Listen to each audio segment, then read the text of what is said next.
Tell her no, he can't hit the. We can't.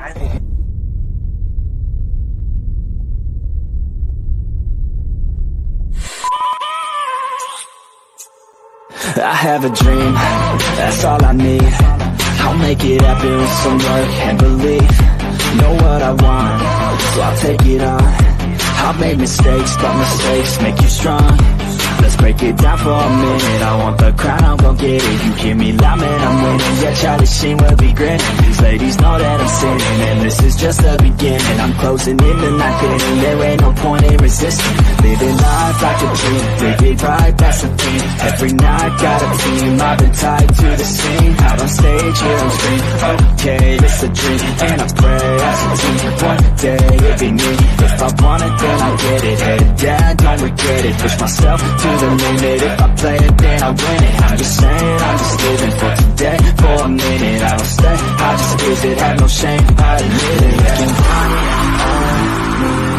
to see if I succeed, to see if I believe. They're looking up to me. They want the best of me now, best of me now, best of me now, best of me. They want the best of me now, best of me now, best of me now, best of me. They want the best of me.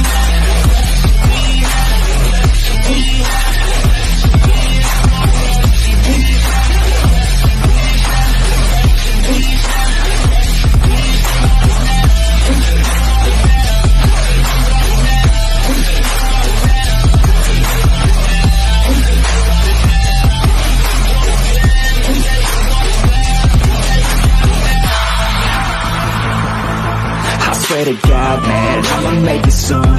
Silence all the haters as they see us making moves. I do what I want, so I got nothing to prove. Staying motivated, teaching others what to do. I'm staying focused, my mind is open. They start to notice that I'm in motion. There is no potion, you're not just chosen. It takes devotion to stay composed, man. Never stop, never stop, there ain't no time to fall. Try to live, get it up, you got one life to pop. Thinking big, never small, cause you gotta want it all. When you finally get that call, you get ready, take it on. Need a hand out, I already stand out. Starting to advance now, ready to expand now. You don't have a chance now, cause we're in demand now. Make it 5 grand now, feeling in command now. They're looking right at me to see if I succeed, to see if I believe. They're looking up to me. They want the best of me now, best of me now, best of me now, best of me. They want the best of me now, best of me now, best of me now, best of me. They want the best of me.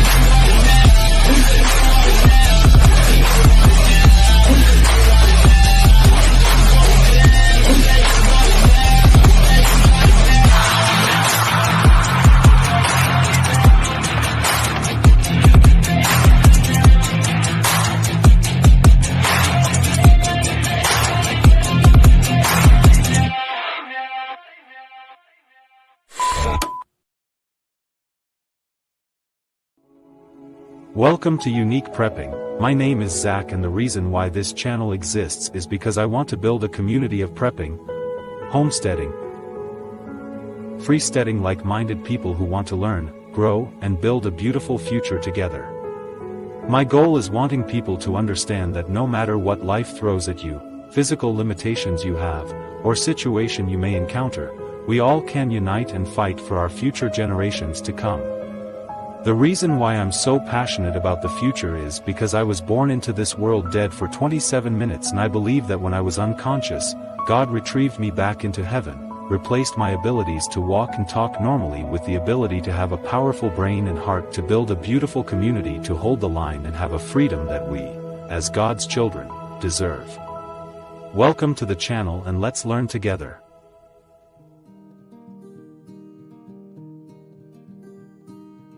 Disclaimer.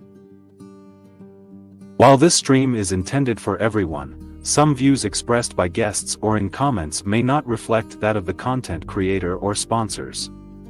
With that said, we welcome your views as a vital part of this community.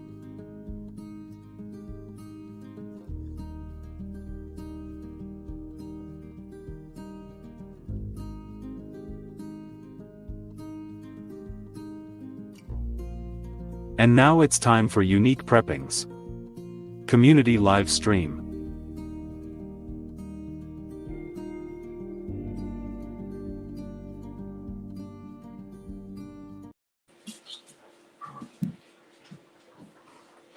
How you doing, Zach? How's everybody in chat? We lost somebody. They'll be back. You guys, we have storms Good coming evening, through our here. wonderful prepping community, and welcome to the 5th installment of Unique Prepping's Community.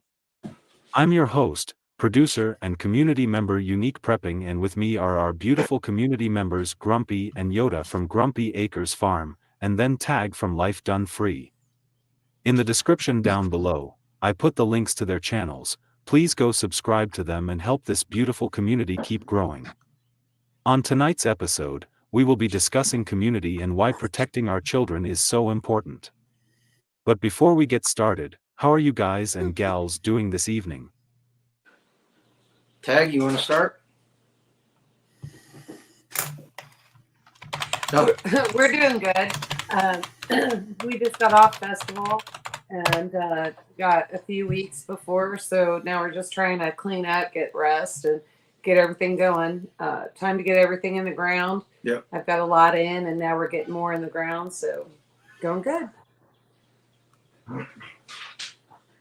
I heard Tag typing. Zach was typing. Oh, was that you, Zach? No, it was Tag. Folks, be aware we're having some storms roll through tonight, and us and Tag are not too terribly far apart. So if the signals start getting a little bit wonky, that's what it is. We're gonna try to stay on as much as we can. So I don't know, Zach. You might go ahead and continue, and then once he gets everything straightened out, he can come in and introduce himself.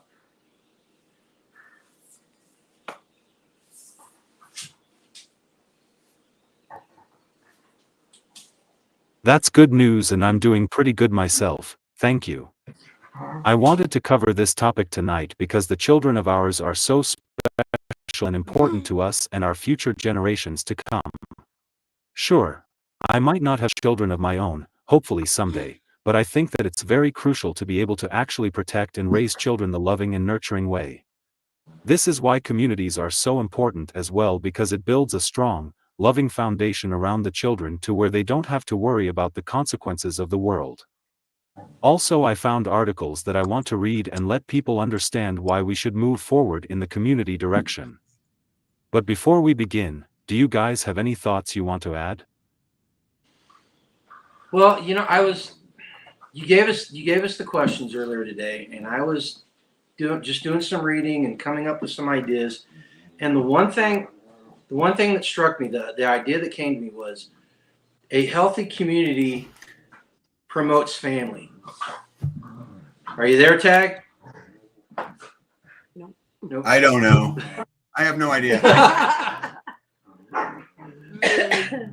No, but before we let Tag introduce it promotes family, a mom, a dad, and a child. And that is how we create healthy adults.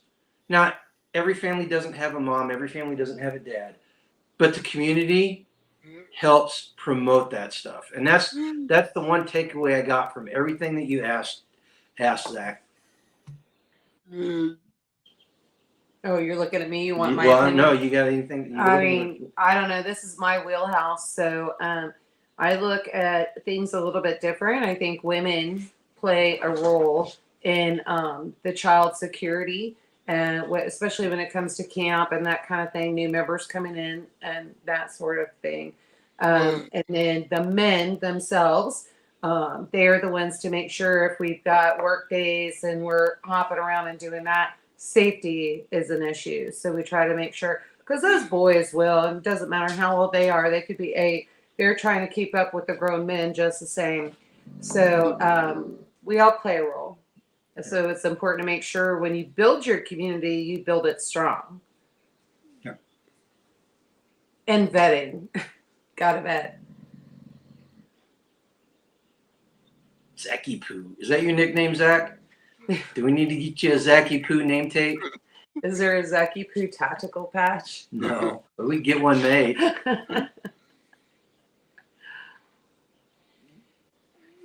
Mrs. Ghetto, you and your hubby got a mission now to create a Zacky Poo patch.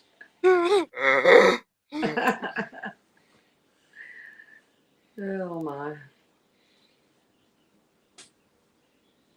But hey, before we go on, I want to say thank you to everybody in chat. Seriously, thanks for showing up. This is a very important topic, and Zach, we're really happy that you brought this to everybody. You're bringing this to everybody's attention.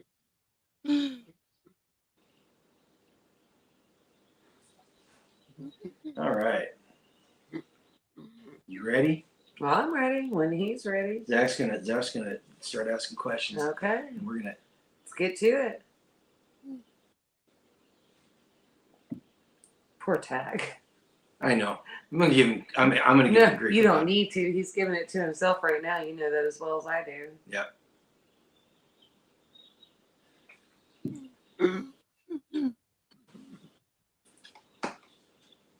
Oh, Mom.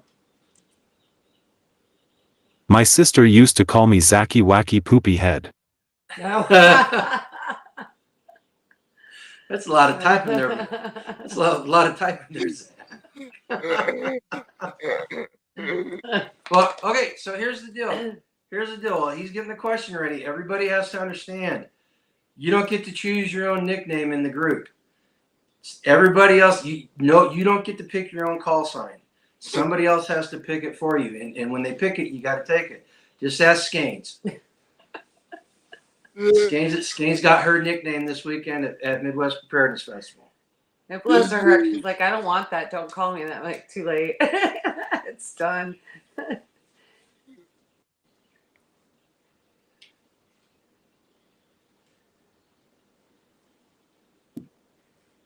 But it's all enduring. Question number 1. What role do communities play in ensuring the safety and well-being of children? You go ahead and start. A lot. There's a community that we know of, and I was actually asking what their process is.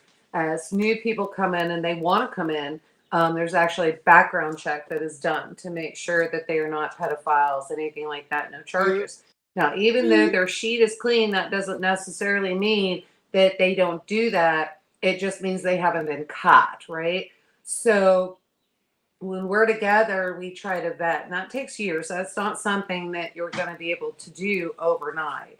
And so we are watching how everybody behaves. How do they behave with their own children? Their children may be grown. Do their children come around? Do they, that kind of thing? How does it work with grandkids and all of that? And basically what we do is we make sure all of us women are paying attention. And if we see a child with a man that we don't know and they're going to the tent to get something, and I see that, and this has happened, and I see it, I run. I find mom, where's mom? And I go over there, because you're not going to go just attack that man and say, what are you doing? And blah, blah, blah, blah, blah.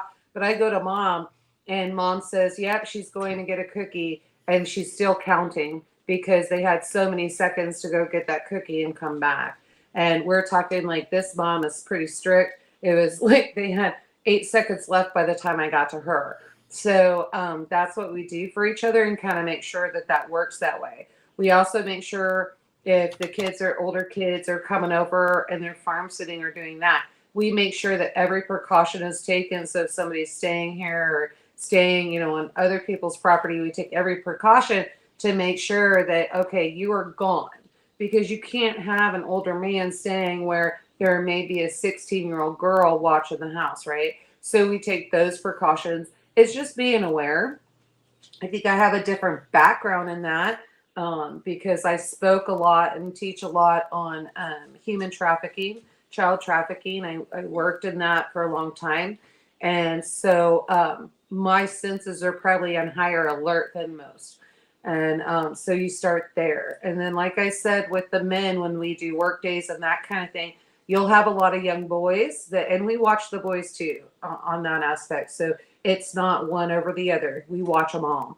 And but when it comes to work days, you have another safety issue. We have large equipment, right? So we have to make sure that we're all keeping an eye out on everybody. You may have an 8-year-old working a wood splitter. And so we make sure that we watch, there's an adult on that station. Do they know what they're doing? That kind of thing. It really, truly does take a community, a strong community, to watch all of these children. And we also watch what the children are learning, what videos are they watching, that kind of thing. And it's not like you're policing the other parents. You're not doing that. They may be watching a video and you're going, why are you letting them do that? And why? What's wrong with that? And then you can say, well, here's what that is. You're not invited. And then that parent can go back, look at that video and go, well, yeah, you're right. My child should not be watching this video. We also have other instances. There's a lot of things that happen in communities, and a child may need to be placed very fast. And so your community has to be strong and be able to do that and adapt to that super fast. So that's kind of where I'm at with that. So she went through a lot of things, and as I was getting ready to answer this question, I was able to identify 8 aspects of community, eight things that communities do that ensure the safety and well-being of children. And she covered quite a few of them. And if you guys don't mind, I'd like to share them with you. Number one, the safety networks. She was talking about the network of watchful adults that recognize and respond to signs of danger in the community. That's one of the things that the community does. Support systems, community centers, religious institutions, local organizations, other support services for families, including parenting classes, counseling, and after-school programs. We saw this on a microcosm at Midwest Preparedness Festival. We have one of our community members organizes the children's activities, and so all weekend long the children are learning preparedness stuff and interacting with other kids and becoming well socialized with these other kids. Education and awareness. We promote awareness about child safety and well-being. She was talking about how we discuss as parents and we share ideas on how to keep the children safe.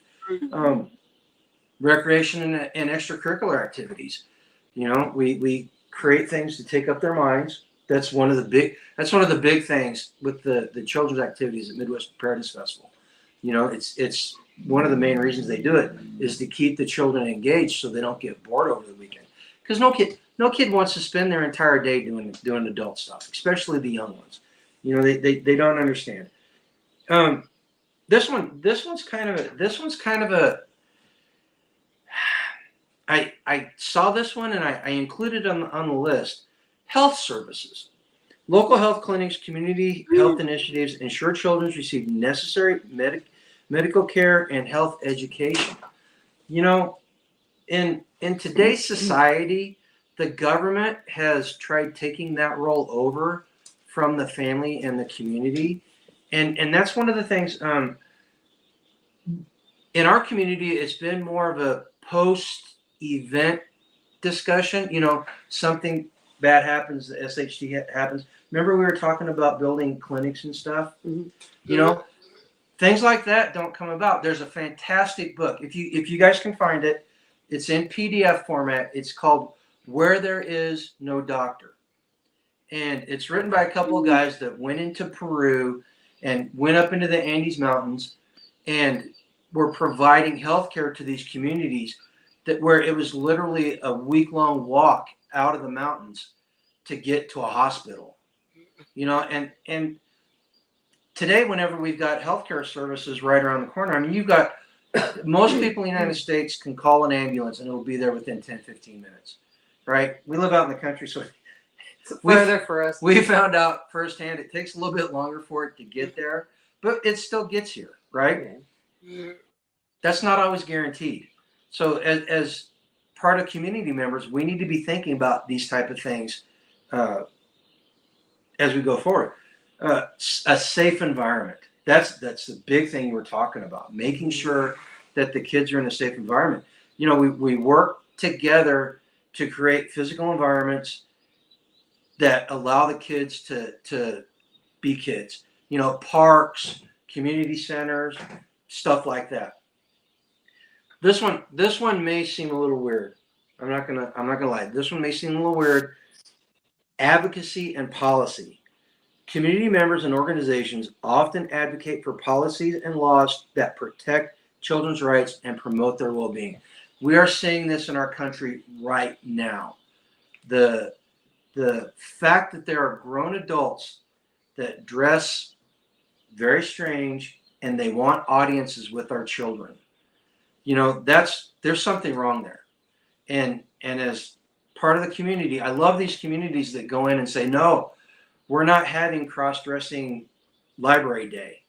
I love that. I love the fact that these communities are protecting their children like that. And the last one, and this is a huge one, and this is a big one at camp, social cohesion. You know, by creating a strong sense of community, we can reduce the social isolation that families and kids feel. Bring them in. They become part of the community, and they're able to do that. We see that all the time around here, don't we? Yeah. A lot. You know, so those are and I'm sure, I mean, we got a bunch of smart people in chat. I guarantee you that they can come up with another 8 lists of things that community can do for kids.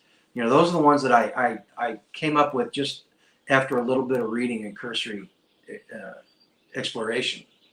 You know, you got anything to add? Yeah, I don't know. You know, I think at the same time we have to remember, especially at events, you know, a lot of the kids, and I'm talking teenagers at this point, they're feeling like they've got a little bit of freedom, right? And so then you'll have that 18-year-old coming in and is driving and doing that kind of thing. And next thing you know, there's a car full of girls, and girls are missing from camp. It was pretty remarkable because mom started noticing where'd they go? Where are the girls? The entire camp went out on a search. Now, they thought it was completely innocent. Okay. We were just down at the lake. And we were like, we're not playing that game. Okay. Ghetto says that being a minority within areas is a main problem. Communities need more pitchforks and tar, if you ask me. Well, you know, my chickens. You don't really. I mean, you cut me off, so let me finish what was going on. But so the community went and looked for them, found them, figured out where they were. They came in, and the girls, you know, just had no idea. One particular girl is in our tight community, in our core, and you know, we just went up and, you know, a couple of people that she respected that we take care of. We said, you could have died. We would not have known where you were.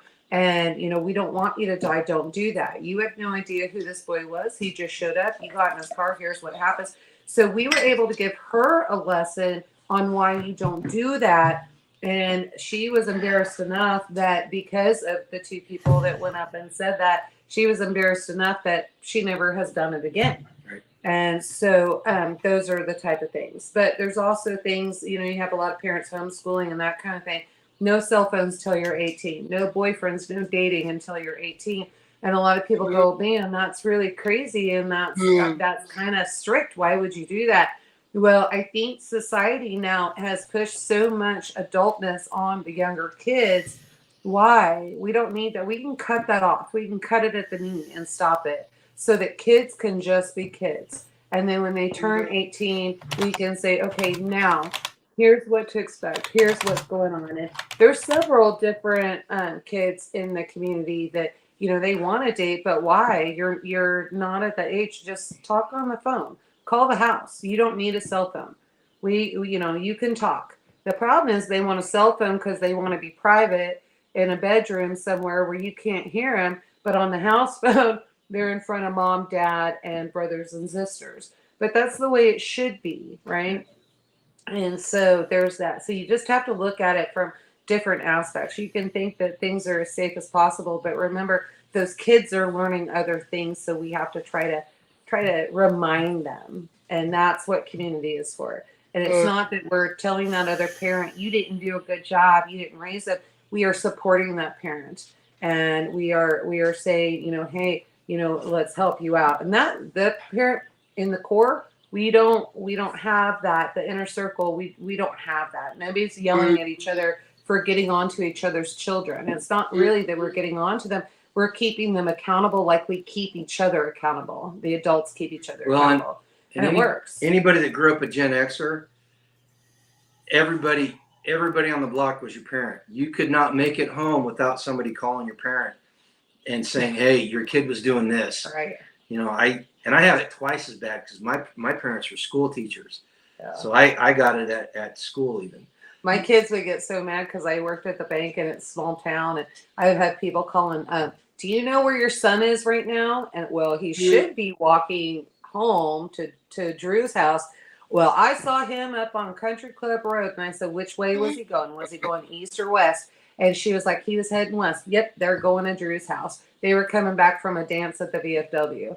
So I was all good with that. But they hated that. They hated the fact that I knew everything they were doing. So that's what we need. We need that. I got to make a comment about something that was said in chat. So Ghetto said his baby girl is graduating from homeschool. Congratulations. Nice. That's awesome. Great. Now I want to tell you this though. I saw this right before we started. You realize that your homeschool child is probably missing out on something. Oh my gosh. There's less of an opportunity for them to be a gay communist if they were homeschooled than if they went to public school. I'm so grateful that our son was homeschooled. I am so grateful. Oh my goodness. No, kudos to you. I wish that we had the ability to homeschool our kids. I didn't have the patience. I'm not gonna lie. I just did not have the patience. And my kids, I wasn't gonna say that. Yeah, no, I'm not gonna lie. Yeah, and my kids are like totally smarter than I am. So they are super smart. They were above a lot. And so in the gifted program and that kind of thing, I'm not sure I could have done that for them.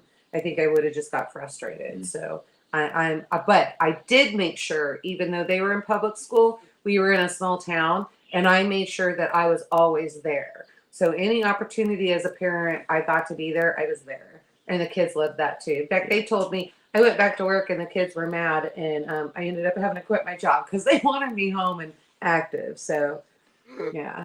Yeah, as kids, we hung out where parents weren't. Yeah, because we wanted to get away with stuff. And unfortunately, our kids in our community do not have that opportunity. And if they do, it's on a very rare occasion. So, yeah. Poor Tag. I feel so bad for him. I know he has so much input into this. Oh yeah, I wish he was on. Tag's a driving force. Yeah. You know what though? We got it. Yeah. We got it. Hopefully we do him proud. Hey, listen, we raised 2 kids that they have not called us and told us to come talk them down off of a water tower because they have a rifle. Right. So we're ahead of the game. There has not been a recall on our children. So, we must have done something right. Yeah. And so it was very interesting. I think here's the key. So the key is, and Milk Lady said it just right. We had time to visit with each other today. And she came over to deliver the milk, and 2.5 hours later, because we're talking to each other. The key is, and she laid it out correctly, if you are raising your children, then this is all possible. If you are raising them, and so if you are letting them raise themselves, then no wonder if they're on crack on the street and doing whatever. You have to be involved. And so I think that's where the community doing it that way, I think that's where we shine as a community, is because we raise our kids, and we don't just raise our kids, we raise everybody's kids. I guarantee you, if I saw Fee doing something, I'd snatch her up off the corner. What the heck do you think you're doing? We'd be driving straight to her house, and I'd be pulling her parents out of the house and going, here you go, here's what she is doing. You would pull them out of the house. You'd be telling them. Well, I mean, you know what I mean, but yeah. So, I mean, I think actually, when I knocked on the door and they saw it was me and I was there with their daughter, I don't think it would go over well. I wouldn't have to pull them out of the house. They'd be pulling her into the house. Ghetto, the milk lady is the lady who provides us with our raw milk. Yeah. So if we had children around here, they would be getting a healthy daily source of What are you saying? calcium. Communities play ensuring the safety and well-being of the That's the children. question we just asked. Yeah. Okay, so I missed something with the milk lady. Oh, ghetto's being ghetto. Oh, I'm sorry. I even put my glasses on for that. Dang, ghetto. She just threw him down too. She's like, I don't even want to read what ghetto has to Just say. keeping them accountable.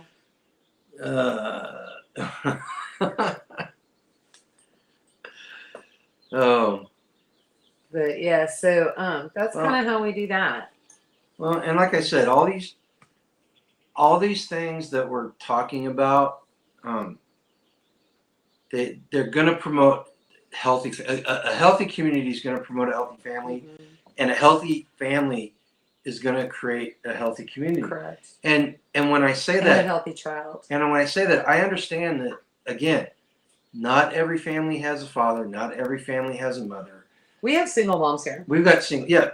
We have single moms in the community. But as long as everybody understands, we're all in this together. And I was thinking about this the other day, and it really kind of We even have single dads. Hillary Clinton got it right in a roundabout, messed up way. It was always there. She just stole it and made She it did. very Democrat. She's communist. Whatever. It does take a community to raise a child, right? And these are the That's safe. funny because Milk Lady and I were talking about that too. We We call her Milk Lady because we want to keep her under the radar because we do enjoy our rum hill. but the safety networks, the social cohesion, all the stuff I talked about, that's what a healthy community promotes for children. Yeah.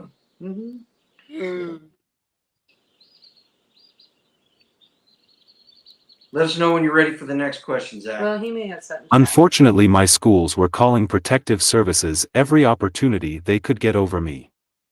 I fall and get bruises, they thought I was beaten. I'm skinny and they thought I didn't get to eat. Like they totally didn't know what was going on and had no education on the situation. So, where we have Maddie, so we know the situation, we've seen it, we know how it works. And no. Well, Crazy. Again, this is In fact, your cousins, they actually had the same issue, Zach. It's very common, unfortunately. and this speaks directly to what I talked about, the advocacy and policy. We Tag. I'm gonna go grab my phone, and I've got my glasses. So if there's anything you want to add as we go, I can read that off. or okay? he can just post it. Oh yeah, just post it. Okay, But that's easier. we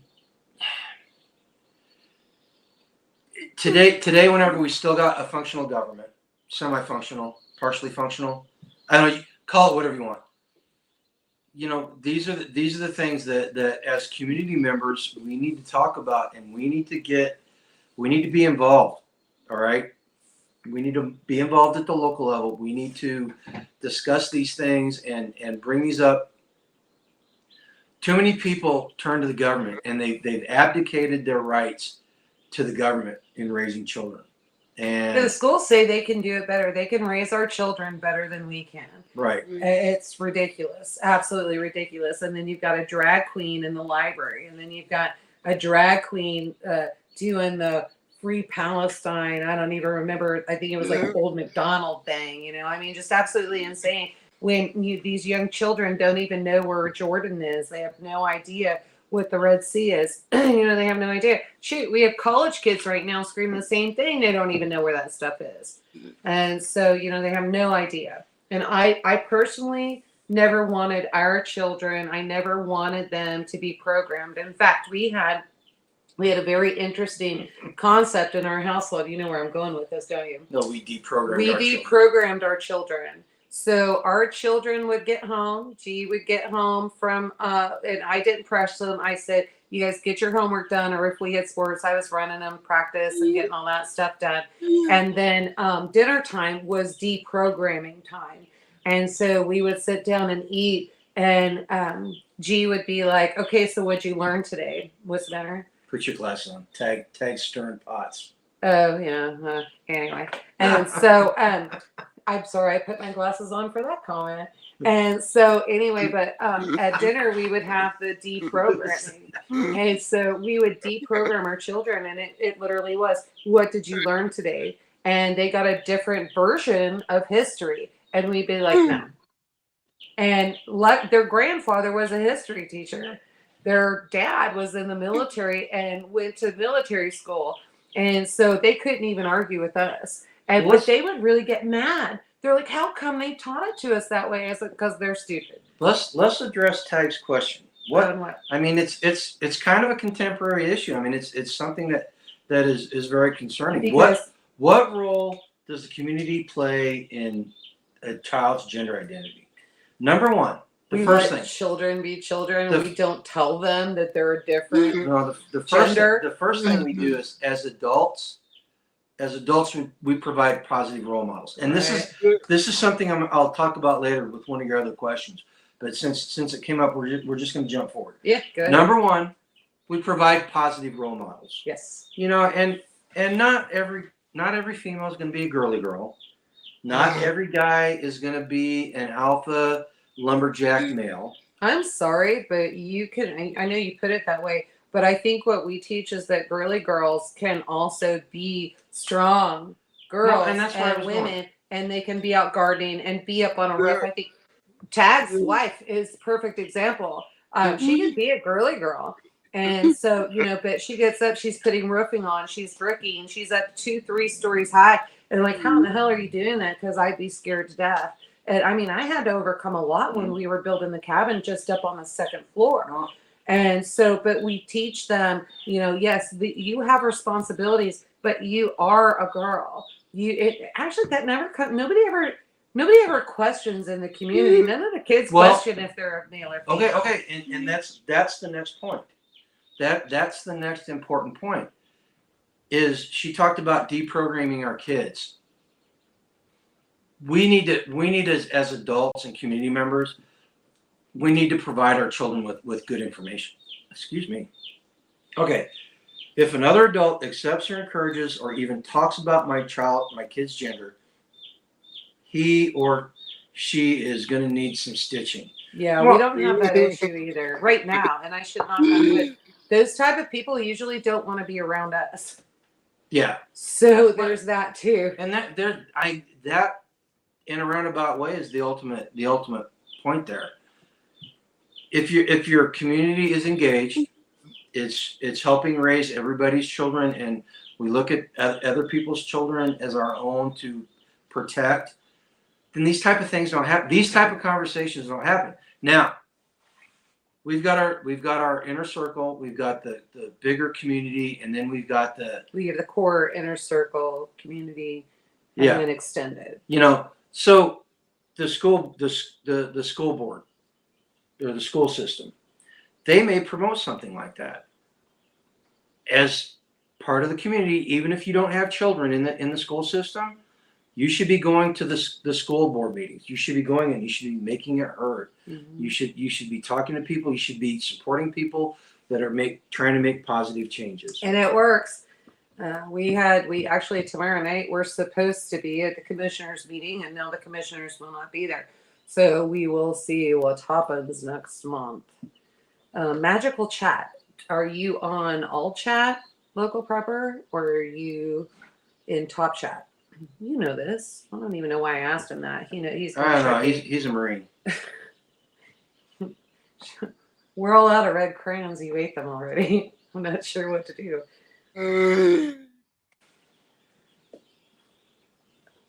Hey. Local prepper. Yeah. We're streaming on tags and unique prepping. Well, how did Tag get to stream? Oh, we couldn't because of our iPad. I forgot about that. Technical limitations. Mm-hmm. You got to get that fixed. I don't like that iPad going on anyway. The camera's much better on the iPad. I don't care. nobody gets to look. Local preppers like, where are you?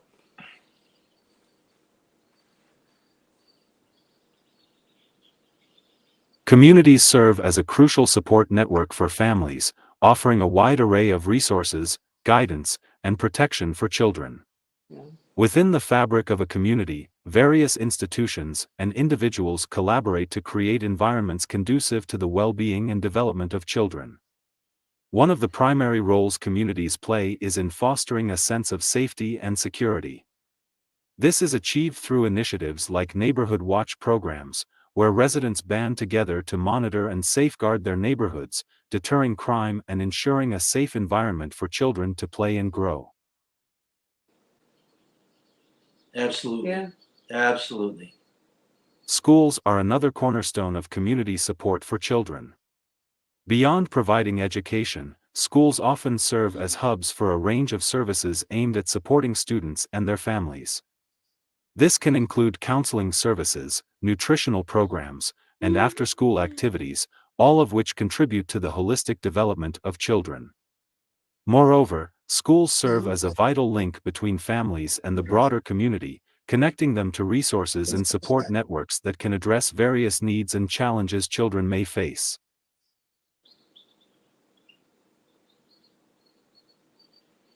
Well put, Zach. Community centers also play a pivotal role in creating spaces where children can thrive. These centers often offer recreational activities, mentorship programs, and access to social services, providing children with opportunities for personal growth and development outside of the school setting. Additionally, community centers serve as gathering places where families can connect with one another, fostering a sense of belonging and social cohesion that is essential for both children and their caregivers.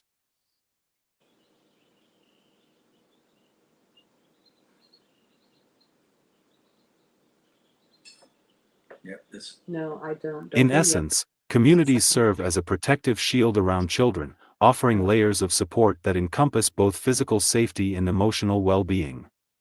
By coming together and pooling resources, communities create environments where children feel valued, supported, and empowered to reach their full potential. This collaborative effort not only benefits individual children but also strengthens the fabric of the community as a whole, laying the foundation for a brighter and more resilient future. Okay. So there's some of that, Zach, and I understand where that article is going and what they're saying, but there's a lot of that we need to be very careful with.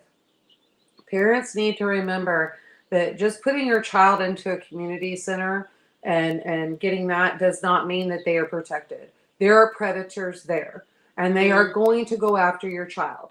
And they see that child that needs that extra attention, right? Like you said, and that extra value and that kind of thing. Predators know how to do that, and they can focus in on that very, very fast. School, same thing. And right now we're going through, in the last year or two, we're going through this huge deal where the schools are saying we can raise your children better than you can. They need to be paying attention to our program and doing all of that. And so, and if you don't comply and allow them to take care of your children, which is not what's happening, they're programming your children. And so, if you don't allow that, then you're right. You're going to get CPS in your house. You're going to have 6 social workers trying to figure out, how they can remove your children because they can do it better than you can. Supervise. Do it. Yes, you've got to supervise. You have to be involved. If you are not involved, this is how your children are taken.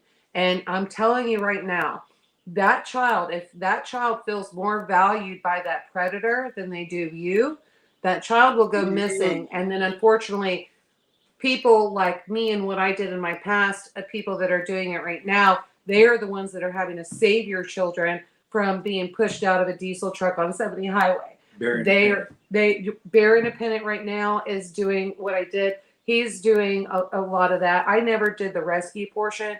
I had to get their health care and all of that done. If there was a quick pickup, I wasn't rescuing. I think Bear is actually going in and rescuing. Okay, now she brings up a good point, and I want everybody to understand this. When we're talking about these things, the Marxists in this country have usurped the ideas behind community, And so and this one thing I noticed today when I was going through this, a lot of the ideas and things we talk about come off as being very liberal, very left wing, and they're not. These are age old things. These are what we're talking about. That's what Grandma and Grandpa did. How they brought us up. How Mom and Dad. They're traditional. They're thousands of years old, but they've usurped it and they've turned it into something that it's not. So as parents and community members, as we talk about these things, I mean, I don't know about you.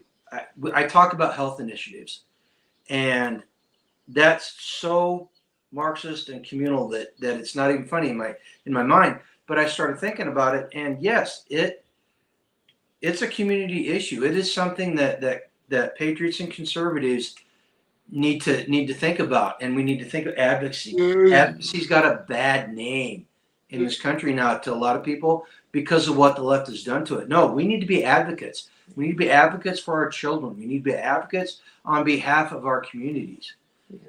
And here's the other thing. So somebody just said, unknown, says, does anybody remember John Walsh? I'm from the same area in the town of his son, Adam.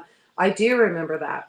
And John Walsh, I do know. God bless him. That man is strong. I'm telling you this. He's got a new show on. He's got a new show that he's doing. So they brought that back. He's got a new show that he's doing, and you got to search for it. It's on Pluto, right? Is it Pluto Something where like we that. found that? And so free TV, you can go in there and watch it. But these were not, John and his wife, they were not parents that were not paying attention. So let's go there. I'm going to stream this because it kind of moved this along, because I also had a conversation with another child. It was actually Sam's nephew, and his sister was there with him. And we were talking and just having a normal conversation. And all of a sudden he looked at me. He's an outgoing child. I mean, oh my gosh, that kid, he was cracking me up. And he was young too. And he was giving Sam what for. I was just laughing so hard. And he finally turned around and he looked at me and he said, "Did you know that I was almost kidnapped?" And I looked at him and I was like, "No, I didn't know that." But you could tell he was telling me that because he was still a little bit traumatized by that, even though he was young. And so I said, "Well, what happened?" And so he told me the story of how he was almost kidnapped. Now, here's the deal. He's an outgoing kid, and he's saying hello to everybody, and nobody is a stranger. We need to keep an eye on those children too, because if we don't keep an eye on those children, that predator is usually working with one or two more predators. You only have to turn your back for a second. And you got to admit, you're a little bit more sensitive to this because we got two children that are both very outgoing. Yes. And by the grace of God, nothing ever happened. Because I was like an eagle. And I'm like, I just wanted to make sure. And plus the things that I've seen in my life. And so, I probably was overbearing in that matter with my children. My children will probably tell you that. But this is probably also why my son is a detective in the police department at this point. We'll start in June 3rd. And it's probably also another reason why he took a lot of files on girls that were being trafficked. So my son watched and he saw a lot that I was doing. And I'm super proud of him, I'm telling you. Matt, what was that? I can't even imagine that pain. I'm not even going to pretend that I can empathize with anything like that. No. And especially the way that happened. And it's terrible.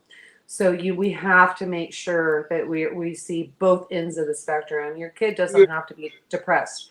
Your kid can be super outgoing. Well, hold on a second. Let Zach ask his second question, because that's a lot of that answer right there is a lot of what is the answer to his question. Ooh. So I naturally just led up into that. You did. Okay. Segue. All right. Segue, Zach. There you go. At the end of the day, that as community members being Question involved, number 2. How does a strong sense of community contribute to the protection of children? Do you want me to start? Go ahead. Yeah. Okay.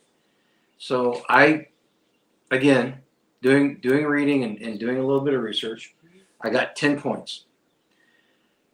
And what's really funny is I noticed as I was going. Did you just gradually keep 8, 10? What's the next Well, no, one? 50? actually there were 12 on the first one. Okay. But I narrowed it You down. thinned it out. Okay. I thinned it out. But one thing I noticed one thing I noticed as I was going through this, a lot of the answers in this one are the same exact answers for the first question. It's just a different aspect of the same answer, right? So increased vigilance. You know, if we've got a strong sense of community, we care about the other children in the community, the children that are not ours. We care about them. They are like So our having children, yeah. having a strong sense of community increases vigilance.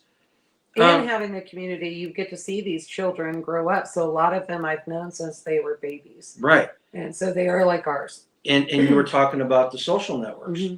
You know, the social support network that a strong community creates. It helps with that isolation. And that's one of the things that the predators in our society, that's what they look for. They look for isolation. They look for children that are isolated. They look for moms that are isolated, and dads that are not involved. And I hate to sound stereotypical, but that normally that is the case. All right, single moms and children that are Not just necessarily single moms. Well, no, I'm not saying We're talking, but you need to understand, because even from a military, dads that are uninvolved. dads that, not that they're uninvolved because they don't want to be involved. Dads that are out to sea, dads that are working 2 and 3 jobs, dads, you know what I'm saying? Yeah. So let's not be Well, no, on that. I was just doing it. Okay. Mom's doing the same thing. Monkey Duck says, we complain a lot in life, but I don't know the challenges like Zach. Zach. Mm-hmm. I respect him so much for his message about overcoming hardship. If we all had his courage and outlook, we would be stronger. Oh, absolutely. Absolutely. You know, this is one of those, there's a meme out there with a guy that lost both his legs, and he's doing a Ironman contest. And the caption is, your excuses are invalid. And Zach, you do that to a lot of people, man. A lot of people, they have no excuse compared to you, right? Now continue. Okay. You stroke Zach. He's feeling good right now. Well, no, I think it's important. The next one, shared responsibility. You know, a strong community will create a sense of cohesion, and we all feel responsible for everybody else's well-being. And it's not just the kids; it's the entire community. It's even us. It's the adults. Mm-hmm. If we, step out of line, something's done, we make sure we keep each other accountable. Hey, right. Get out of bed. What the heck are you doing? Get up and work. There's work to be done. Let's go. The next one, Tag hit on in the comment section: role models, and mentors. As adults in the community, a strong community will create a pool of strong role models.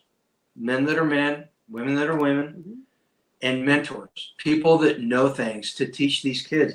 There's nothing I love more seeing at Midwest Preparedness Project than the kids learning skills from the adults.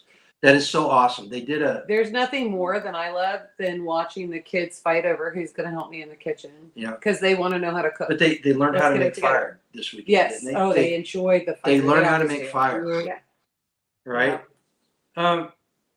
A strong sense of community will create safe spaces. We talked about the parks and the community centers and stuff, but it goes even deeper than that. Mm-hmm. It creates, there are the kids in our community know that if something happens to them, they can come to our house in a heartbeat. They can come here and they've got a safe space. In fact, it's really nice because especially with the farm sitters in our situation, we're not going to tell anybody who they are. So especially with our farm sitters, all of our neighbors know when they're here, what's going on. If they can't get a hold of mom and dad, those phone numbers are posted and they know exactly who to call, when to call them, and how quickly they can be here. So if they need someone here in 30 seconds, then they call our neighbor. And each neighbor knows to be aware when they're here 24 hours a day. Well, and that's the next one I was going to bring up. But what was the last one you put up? Community members who respect and care about each other are more vigilant concerning the vulnerability of the children. Yep. Absolutely. And each other. Yeah, absolutely. And each other. So we've got, like I said, single women out there too. So, and I wouldn't even call it, like some people would say, well, you're just babysitting their adults. No, that's not true. You're making sure that some creep isn't coming in and taking advantage and doing that kind of thing. where are you, what's going on, and we have each other's backs. We just take care of each other. You know, okay. It's no brainer. And you hit on this one just a second ago. Communication and trust. Correct. Communication, passing on information, and it's not necessarily, hey, your kid's screwing up. It's things like, hey, there's a problem here. You need to be aware of it. It may affect your children, or hey, we've got this going on. If you want to help the kids, come help. It positive, negative, both of them. It's a strong community creates that the network that enables this communication between families, and ultimately that's probably one of the most important things is communication. The next one, empowerment and education. Oh, there's one of those words that they've usurped. Empowerment. Who wants to be empowered, right? Well, I do. I want my community to be empowered. All right. We can create initiatives. A strong community will create initiatives. If they see a need for something with the children, they will create something for the children. We actually have work days here that we do for the children, especially for the homeschoolers. They need life skills credit. Mm-hmm. And so I thought, well, the twins will come over. Actually, their brother too. So they'll all come over and their mom.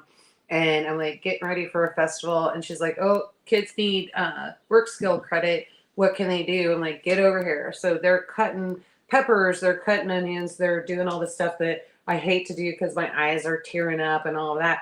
And they're doing all of that. And then the kids usually go, okay, what can I do outside? Because they know that they can barter. If they do heavier work, they can barter for some freeze-dried skills or something like that.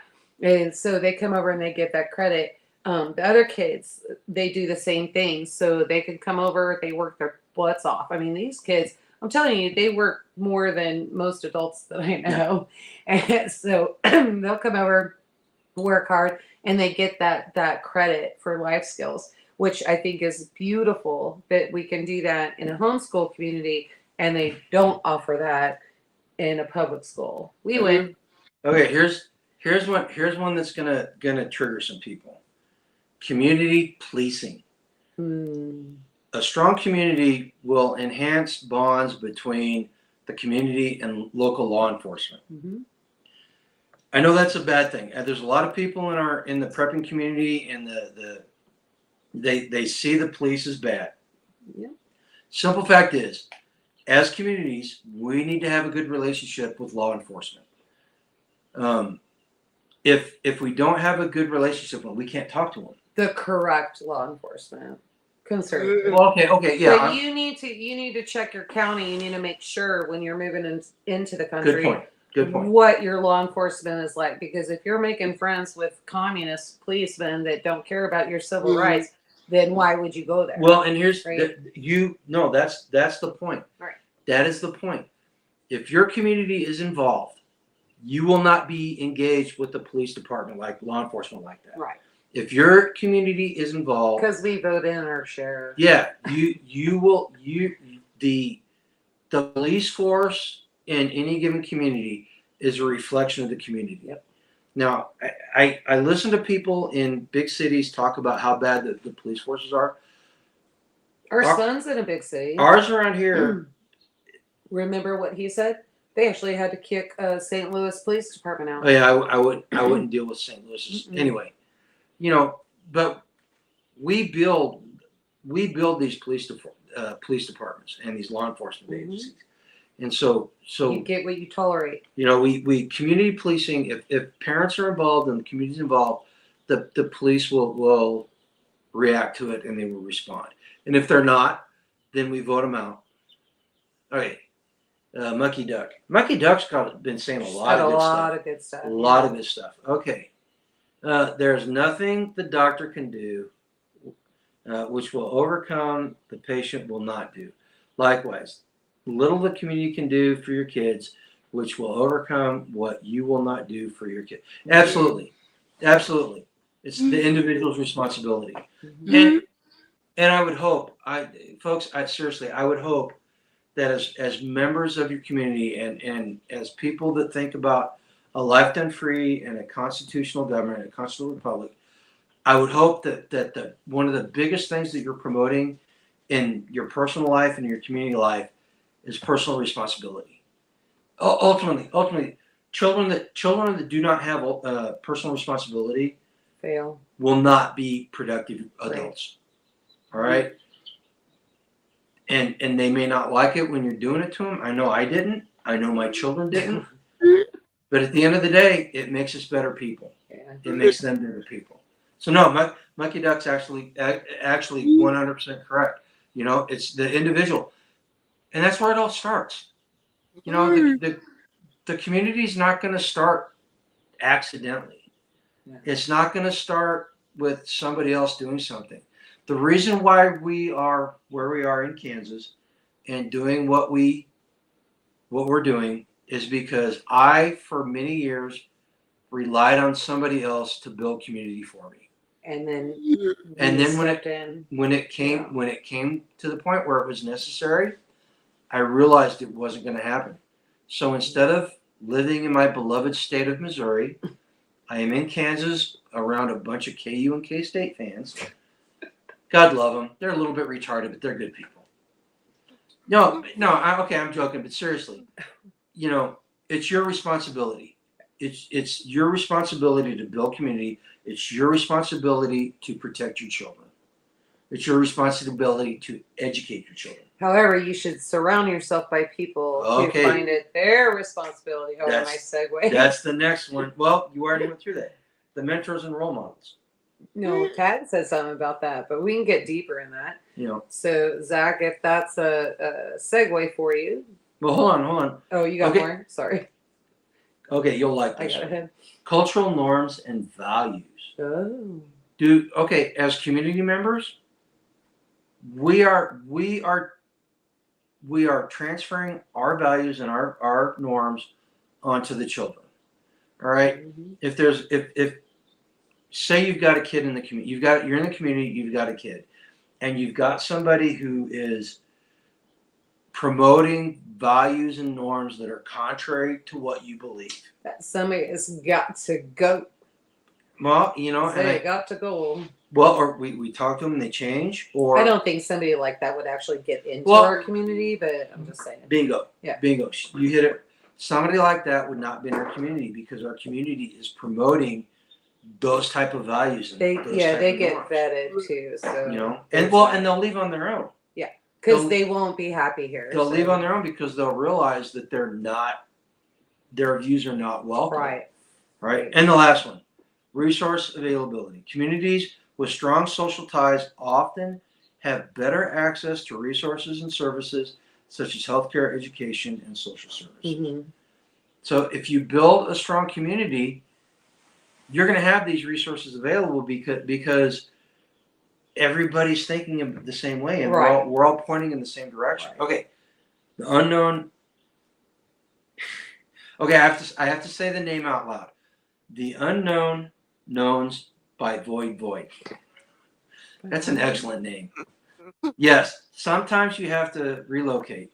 It's not realistic to try building community in an existing community that is corrupt, selfish, and apathetic. Well, and I know. Surprised how many people do it. Well, and I know you hit it right. You just encapsulated the migration out of California, the migration out of New York, the migration out of Illinois. You just encapsulated that in one comment. Right. That is exactly why these states, you know, the only reason why California's population is increasing. Washington, we got a bunch of people from Washington. The only reason why their populations are increasing is because they've opened the borders and they've accepted illegal immigrants. Mm-hmm. It's not because of birth rate. It's not because of people moving into the state. It's because people understand that it's time to move. Right. Now, if you're one of those people that understands that it's time to move, don't bring your politics. Don't bring your politics and ideas with you that created the mess that you're escaping from, please. You know? And we accept. Yeah, because you moved there for a reason. You obviously agreed with something there. We accept everybody in our community. Everybody gets a fair shake. Doesn't matter where you're from. No, you have to screw it up. Yeah. Unfortunately, some do. So no, they do. They do.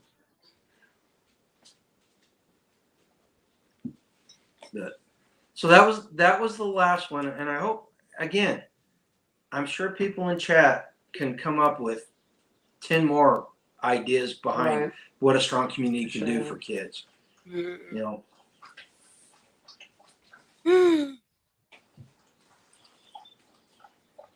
what's the next one, Zach? Okay, I gotta admit, A Zach. strong sense of community is akin to a safety net, fostering accountability and vigilance among its members. When individuals feel interconnected and genuinely invested in each other's welfare, a collective responsibility emerges, particularly towards the most vulnerable members, such as children. This shared commitment encourages community members to actively watch out for one another, creating a culture of mutual support and protection. For instance, neighbors may keep an eye out for suspicious activity in their area and promptly report any concerns to local authorities, helping to prevent potential harm to children and families. Moreover, this vigilance extends beyond mere observation. It often translates into tangible support for families facing difficulties. We don't do that here. Whether it's offering a listening ear, providing assistance during times of crisis, or organizing community fundraisers, the solidarity within a community ensures that families in need receive the support and resources necessary to navigate challenges effectively.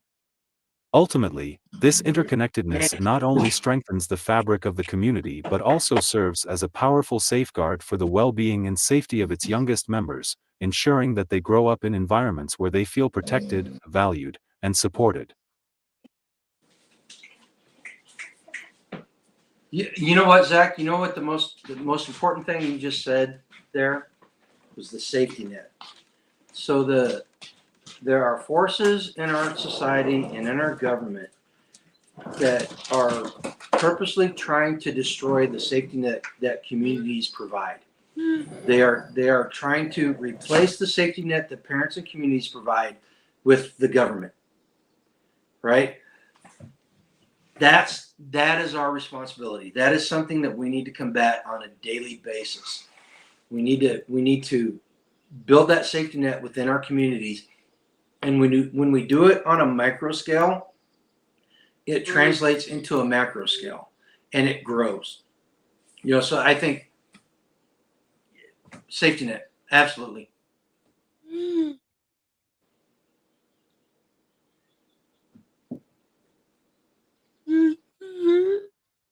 Mayhem must be holed up for the night. He got on here.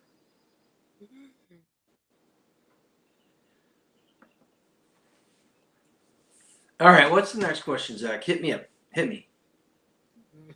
There's something going on outside. The dogs are freaking out, so Angela had to step away for a minute. Question number 3. What are some common threats to children within communities, and why is protection against these threats crucial? Okay. So I thought about this. I thought about this question, and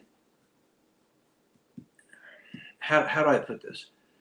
The threats that kids face today are the same exact threats that kids have faced forever.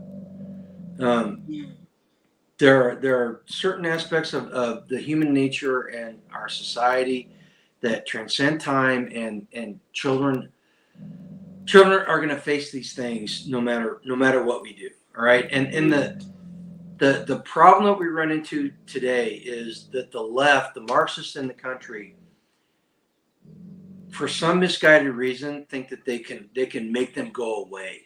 They think they can override human nature, and they can override people's inclination just to be a-holes. All right. So here's a list of things I came up with that children face.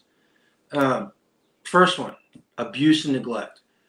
You know, the abuse part. We've got physical abuse and we've got emotional abuse, sexual abuse and neglect.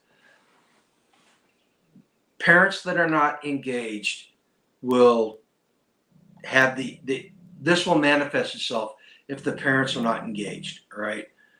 These are parents that were not taught how to be proper parenting. And let's go back to the very first question we asked. One of the answers was parenting classes. teaching people how to be parents. You know, if you don't have a good role model, you're not going to be able to replicate it. The next one, bullying and peer violence. You know, this whole idea that kids are sweet and natural, no, they're not. Kids can be mean as hell. You know, I don't know about you, Zach. My dad was a school teacher. My mom was a school teacher. I got bullied. I got picked on by the people that did not like my parents. Another one, domestic violence. You know, unfortunately, adults are not very forward thinking, and they transfer the animosity that they have with their spouse onto their children. You know, Mama Mac, mental health issues in children and adults is a huge problem. Absolutely, including pushing it as a fad. Add vaccine injury, food chemicals, and antidepressants, and a recipe for disaster. Well, and Mama Mac, that goes back to what I was talking about, the government trying to destroy these safety nets. They want to promote this stuff because every single thing that you mentioned there, what is the answer?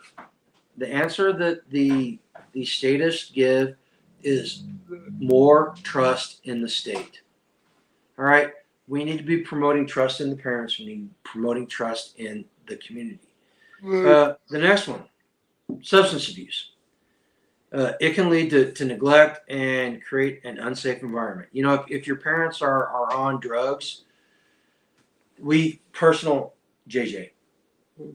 experience, parents that are on drugs, a pager will not make you a good parent, no matter what Turning the water on when the judge demands it does not make you a good parent. Substance, and that's not even accounting for the substance abuse that the child can face, right? You know, and I'm not gonna lie. We're a little bitter. Well, no, I'm not gonna lie. I experimented. I was doing full scale research. Oh, I thought you were. Well, no, I'm not advocating abstinence. All right, but what I'm saying is, if somebody has problems and they can't control it, then it will manifest itself in worse ways. Okay, mucky duck. Yeah, my mom used to say that all the time. You know, she said, because the Bible does, and we'll just kind of make it in simple terms. You know, you want to teach that child, and so you're showing that child where to go. And if you install good values, even if that child wanders a little bit, that child's going to come back. And I mean, you did it, I did it. I mean, my dad. I'll tell you, my dad doesn't even have to tell you. I was a horrible child. Train up the child in the ways he should go, and when he is old, he will not depart from it. Proverbs 22:6. Yeah. They may snap against the chain like a bulldog in heat, but they will come back to their upbringing. Yep. I hope so. I certainly. All the children, or every child. Every child. Our children are good. Every child. They're good. One of the now that. Are you saying that about me? No. This was an issue. This was an issue when we were kids, but I think it's become more of an issue now. Kidnapping and human trafficking. It was an issue. It's always been an issue. That has always been an issue. We just did not have the media and the ability for the numbers now. And now, I'm just going to say it because I know where I got all of my literature when I would go and speak and do all that. I cannot get that anymore. So now this new administration has made it harder and harder for you to get the free materials in order to teach that, share that, educate them. And so, I don't know. But, yeah. Anyway, it's hard when you have a corrupt country. So there's that. Well, and it's a reflection of the moral decay of the society. Correct. You know, and that's where community comes in, and community helps fight against that decay. Okay, and one of the things that happens after the kidnapping and the mental abuse and all that stuff, poor mental health and emotional well-being. Oh man, it's bad. So all these things that we've talked about up to this point will damage a child's psyche. So now this is really simple, but it works. So I was doing youth coaching, and I did a seminar with a lady who was a psychologist for the San Francisco 49ers. And she started talking about emotional gas tanks. And we all got emotional gas tanks. And negative stuff that happens to us will empty our gas tank. Think of it like a sponge. You have a sponge in your gas tank. And so if you're around negative people and that kind of thing, your sponge goes dry. Right. But if you're around positive people and that kind of thing, your sponge is full, so your gas tank then is full. And the thing is, because of the human psyche, it takes twice as much positive input to fill up an emotional gas tank. Because I've seen it. There's a gal from Texas, and she was put into trafficking, and she was sold for I can't even remember. It was minimal. I mean, just absolutely awful. And she was sold to a man who his dream was to rape a child and then set them on fire. So he not only set her on fire, but threw in her dumpster, and she survived that. Absolutely amazing. And instead of falling into a nightmare tunnel rabbit hole and killing herself, she got up and she now speaks. And she says, here's what you need to be aware of. Here's what's going on. Here, and she's great at that. So, it's choices, right? So you can let that one little thing, G and I talk about this all the time. We had this conversation this weekend. You can let one little thing ruin your entire day. Or you can just get up and go, hey, I'm going to move on. And you move forward and make it better. And that's what she chose to do. And I love that girl. She's just amazing. The next thing, unsafe physical environments. Now, this one's pretty simple. There's a difference between kids not paying attention and putting themselves in harm's way and unsafe physical environments. Many inner city schools are unsafe. Right. And as a parent, I would not want to put my children into that situation. Broken homes, like dysfunction, not broken, dysfunctional, like JJ's mom. That was unsafe. These are threats, and part of the community responsibility is to identify these things and try to make them go away. The next one, okay, now this is another one of those Marxist ones that as I was walking out, I needed to go check. I smelled fire, and so I needed to go check on that. And damn dog wouldn't get out of the way, and because it's raining, so he's hurting. So I had to go through the back door. So I went and did that, and I was so wanting to come back, and because I was hearing the article, and I'm like, screaming inside my head. Okay, this one, poverty and economic hardships, inadequate nutrition, healthcare, and education affecting overall development. That's See, huge. and this is one of the ones that they've usurped. All right, they've taken this one and they've mutated it, and they've turned it into the idea that the government is the only They solution. can do it better than you can. All right, and the real problem is that the government in modern times is probably the cause of these unsafe conditions. Right? Oh man, if you guys knew the poison they put in the food that they hand out and make it cheaper for families to buy, you'd be beside yourselves. It's horrible. Okay, and this last one, Ghetto was talking about it earlier. Zach, you kind of hit on it. Inadequate education. It can hinder the cognitive and social development. Mm-hmm. Public schools in this country are not the solution. No, stop. I take that back. Right. Public schools where parents are not involved and not forcing the school district to do what needs to be done are a problem. Now, they did a study, and this study is probably 5 or 6 years old, and I could not find a link for it. I know it exists because I read it at one point. But studies show that failing school systems, the increased crime due to the children coming out of that system is much greater than in school systems where the parents are involved and the school systems are serving the children better. Do you want to know why?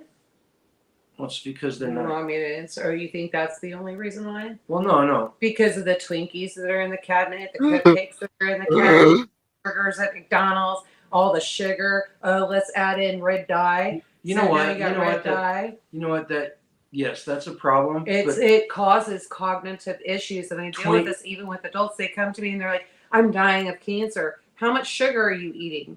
And they're like, "A lot. I can't give it up." Twinkies are not the reason why schools are not teaching children. That is so no, get that. But he's talking about cognitive and what they can pull in. Well, If they're not being fed properly, they cannot retain. The brain cannot develop. You see what I'm saying? It's Okay. deeper than that. It is way deeper than that. no, and it is part of the problem. Yeah. Yes, it is part of the And problem. so, you know, if you, oh man, food is medicine. Food is medicine. But the problem is those teachers, they're getting like a minimal wage to teach. They don't care. They're just trying to figure out how to get there, do their class, and get out without being shot. And this is even in elementary schools. This is not just high school. I mean, this is a huge, huge issue. And then the schools, they're doing right by you. They're making sure you get a balanced meal, and they're sending home lunches at in the summer to families that can't afford it. And guess where all that food's coming from? It's coming from Cisco. Yeah. I mean, you might as well just pull up to a food truck and eat. Okay. Seriously. Now, the second part of the question. Sorry. The second part of the question. Well, no, you make a good point, but we need to go on. Sorry. Don't beat that dead chemical laden horse. Why is protection against these threats crucial? All right. Because we have to protect Number one. children. Physical security, physical Yeah. safety. Yeah. Probably the most important thing as far as I'm concerned. Our kids cannot be emotionally secure unless they're physically secure. Right. You know, I love Quick Trip. Aside from the fact that you could survive the apocalypse at a Quick Trip store. You cannot, because you're going to be poisoned. They are all safe spaces. I mean, No, they're safe spaces. okay. They are safe. Well, if I'm being irradiated, I don't care about the chemicals. You're just gonna eat whatever. I'm gonna eat whatever I You're want. a carb overload. No, in all seriousness, you know, the physical safety of the children is probably one of the biggest things, because if we can't protect them physically, we can't protect them any other way.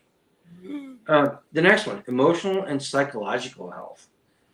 This is a huge one, and again, we go back to the kid that we weren't fostering, we were respite care. Oh yeah, the kids. Oh You know- man, that was so sad. That was an experience. You know, kids That was kids sad. are more in tune. Well, I would say in tune. in tune. They know. Is there They can feel like they know where your energy is coming from, right? and so they can feel that and they internalize that. Children are amazing. I mean, they're just diamonds in the Well, rough. and it goes back to that whole emotional gas tank thing. Right. You know, the reason why we need to protect against all these things we talked about is so that these kids, their emotional gas tank isn't emptied on a regular basis. And the problem And is that's why we couldn't adopt. It was really sad because one of the kids that we were offered to be able to adopt, his gas tank was full when he was at our house. Mhm. He had a great time, and that's why we are bitter. I am anyway. I got to court and we were supposed to be able to have him and adopt him. They were going to terminate mom's parental rights. And the judge looked at her and said, "Get the bikers off your living room floor for the weekend, turn your water on, and get a pager."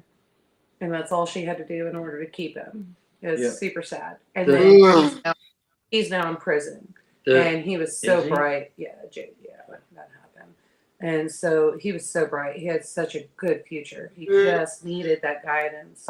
you know, the next one, healthy development, and you kind of talked about it with the food they're poisoning. You know, they people in North Korea are on average 6 to 8 inches smaller, 50 pounds lighter than people in Western countries. And admittedly, we've got a problem with our weight. Case in point. Well, but have you seen But like we're- South America and all that? but Like, we're- super, like I don't feel like a midget anymore. Like there's so Yeah. many immigrants here now. I'm actually tall. But children that have good healthy diets and have good psychological health Mm-hmm. tend to be more physically adept. Right. All right. So and that's one of the things that we're trying to protect against. Educational attainment. This goes back to the comment I made about the societies that do not promote education end up with higher crime. Mm-hmm. The next one, But hey, free Palestine. preventing cycles of violence. It's a huge one. The domestic violence, the bullying, the substance abuse, all these things, what they will do is they will create generational problems. All right? It's one of the reasons why I hate welfare, because it creates a generational problem. Substance abuse, domestic violence, it will repeat itself. So as community members, our responsibility is to break that cycle. Yeah, that's where you start keeping people accountable. I think, you know. And here's the last two. I love the last two, and I really wish I would have come up with these by Well, myself. hang on, and I think so. Okay. Don't feel like you're overstepping. We have a community member that with the boys, and so we do have a community member who is going through domestic violence and all of that. And I knew she was sick of it, and she was just trying to figure out what was going on. And she sent me a video. You remember that video? And she sent me a video of what was happening right then and there. And I said, "You are stronger than this. Those boys do not need to be seeing this. You have got to do something." And so what I did, instead of telling her what she had to do, what I did is I said, "I'm here for you." And she's a beautiful person. The boys are beautiful boys. They're still boys. They're learning. You know, boys turn 15 and all of a sudden everything is just a challenge. And so It's a hormone thing. she's going through that right now. Yeah. So everybody else likes the kids except for mom, right? And so she has like, why do you respect everybody else but me? And she doesn't realize, because she has everybody fighting for the rooster rule in the house. And so all I can do is just sit back and be supportive to her to get through this, right? And so that's what you should do.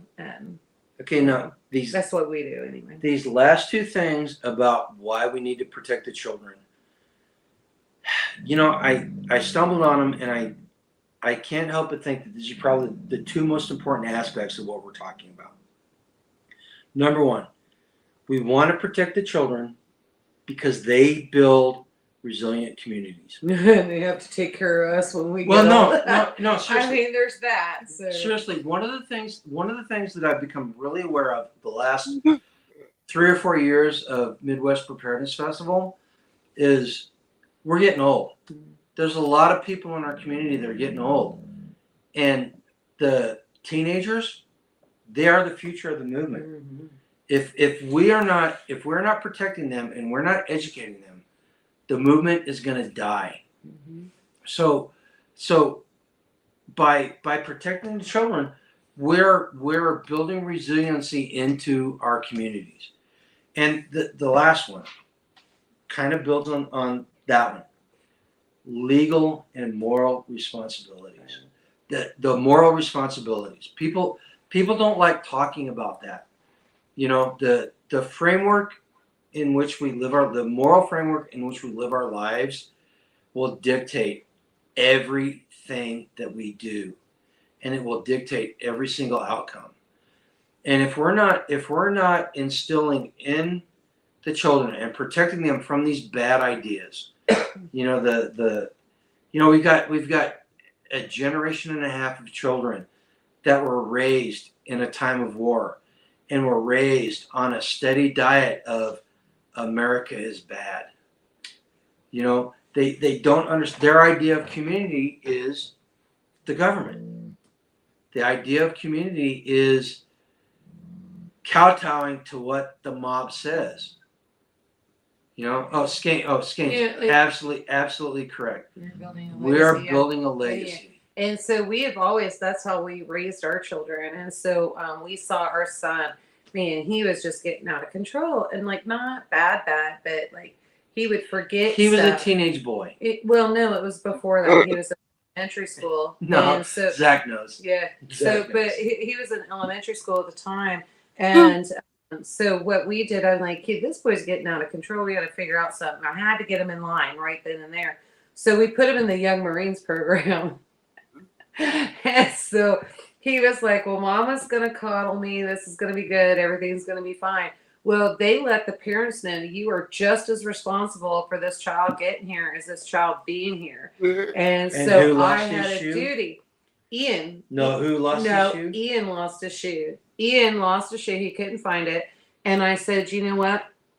I said, you need to go look for your shoe. I told him a half hour before because he told me, he's like, I can't find my tennis shoe. Did you put chickens away? Yeah. And so I said, well, you need to go in and look. I said, if you don't find it, doesn't matter. I don't care what you're wearing, you're going.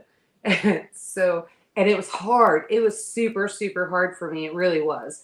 I wanted to go in and help him find that shoe. Mamas like protecting their babies. And so I was like, okay, get in the car. But I was also a Marine wife. And so I knew what my responsibility was.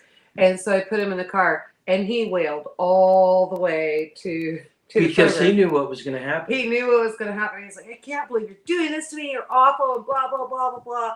And so we get there and I put him out and I said, go see Sergeant. Sergeant wants to talk to you because he saw him get out without his shoe. No, he had one shoe.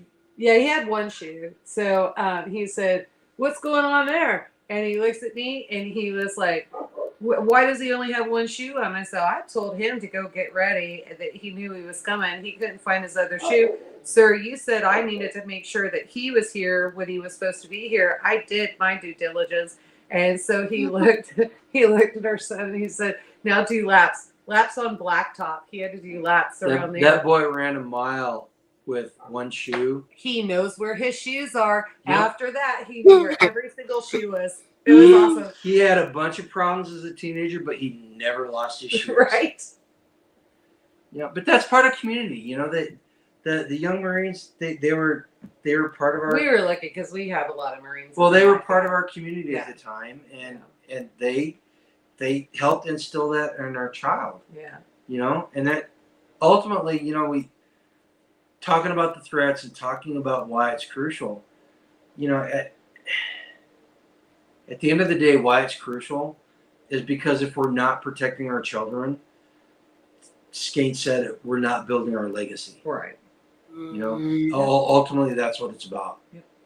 And that includes your other community members' children. That's our legacy. Mm-hmm. So that's why it's really important. And we've said several times, and my kids know, if they're not interested in the property, there are so many kids in our community that we would actually work out a way so that they got the property and figure that one out. So, because we just want to make sure in this community, the community keeps going and the kids can make sure that happens.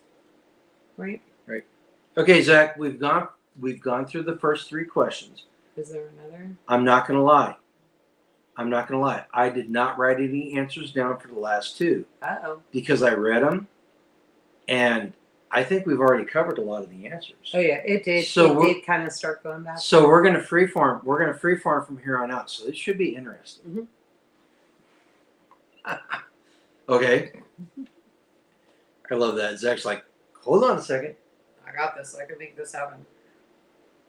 Children within communities face various threats to their well-being, ranging from abuse and neglect to exposure to violence, substance abuse, and exploitation. Abuse, whether physical, emotional, or sexual, can have devastating and long-lasting effects on a child's physical, emotional, and psychological health, eroding their sense of safety and trust. Similarly, neglect, where children's basic needs for care and nurturance are not met, can hinder their development and leave them vulnerable to harm. Exposure to violence in the community or within the home can traumatize children and perpetuate cycles of aggression and harm.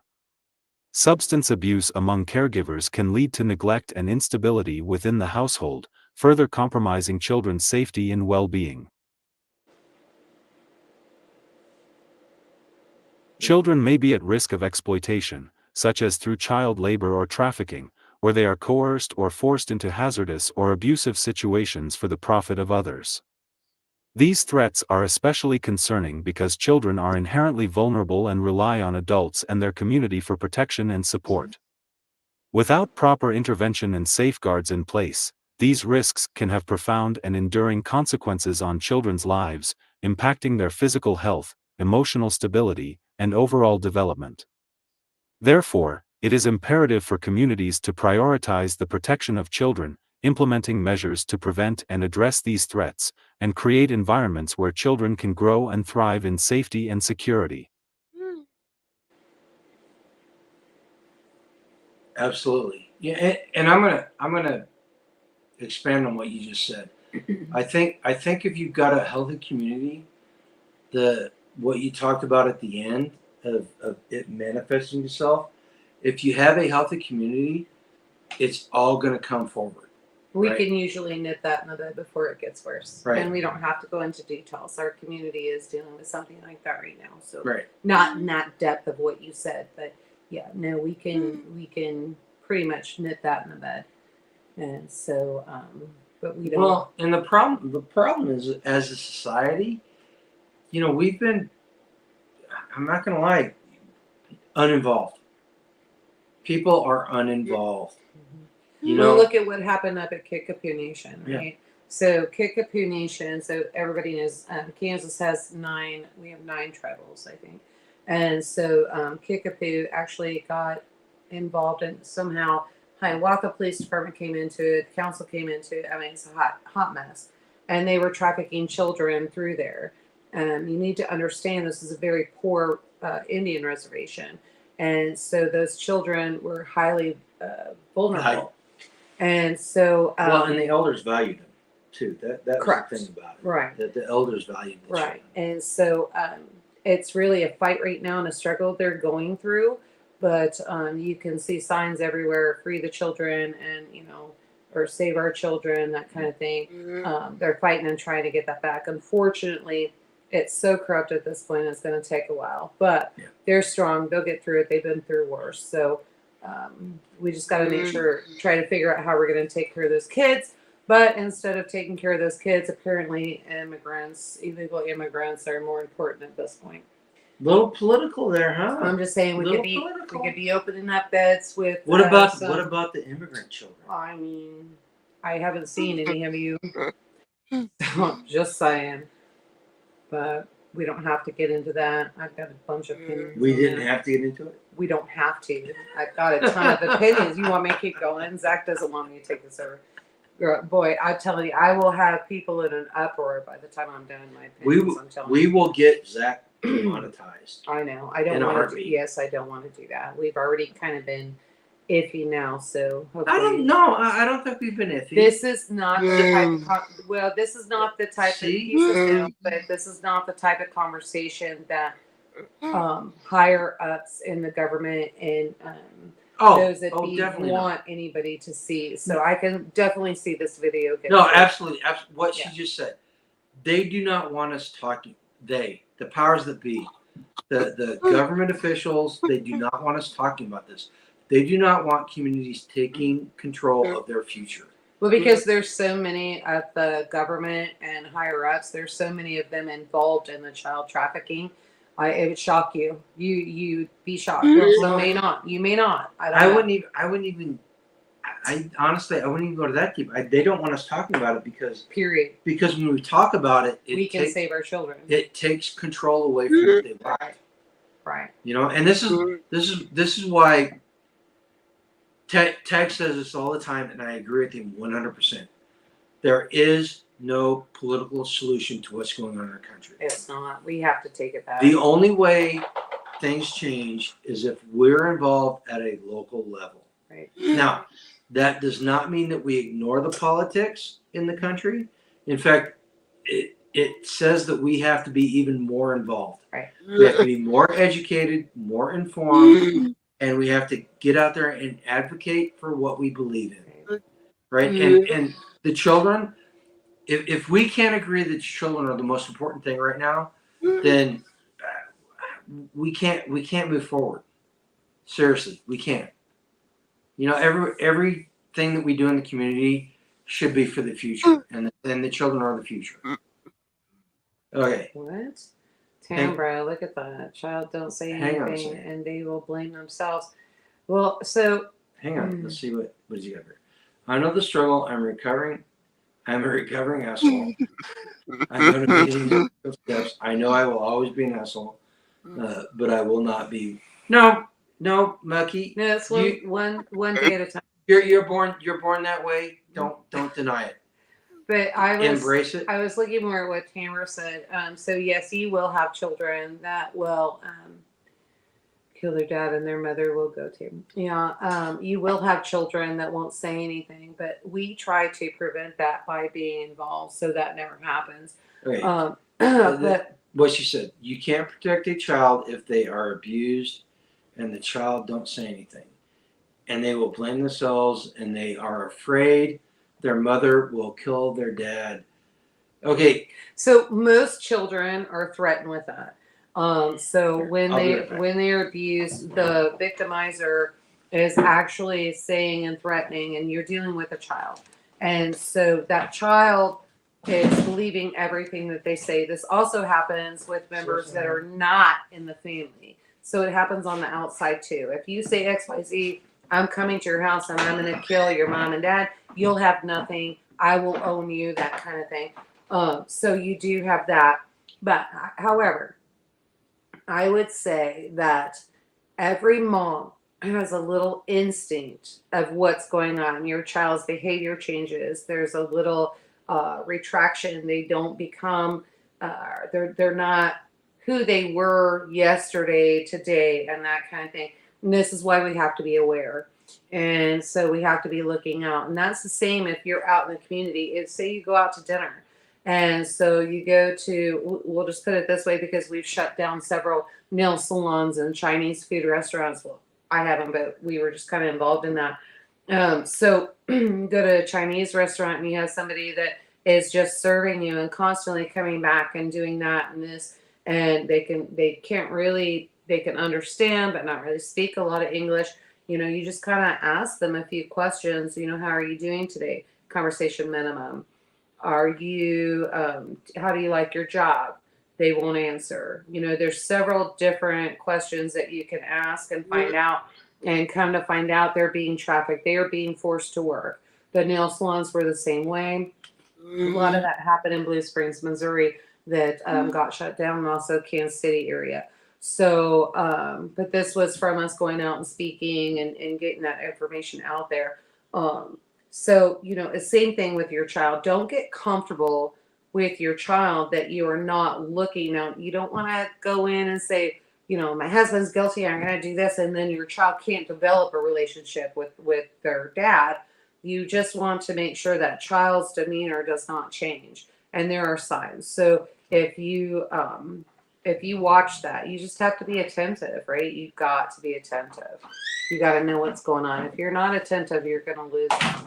So that's unfortunate. And I mean, I've seen it. I had a cousin that it was a big deal, and she came to me. I was actually younger than her. She came to me, and I was a bad girl and a bad child. My dad didn't love me because my dad was not raping me.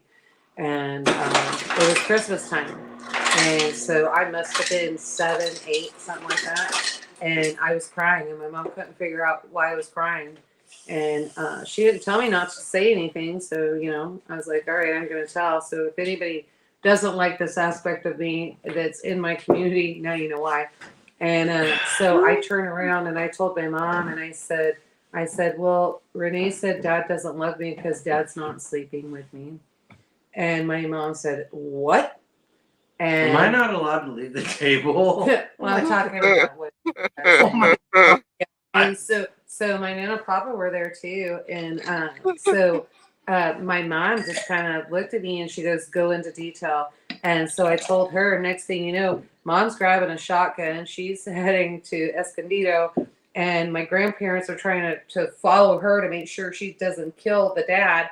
And my dad's throwing us in the car because he's got to go do that. We get to Escondido, he is actually on his knees in the middle of the yard. Holy And hell. my mom had a gun, and the police department were surrounded. I've told you this. Why did you feel necessary to share We that? were so Tambra Oh was my talking. Tambra said something.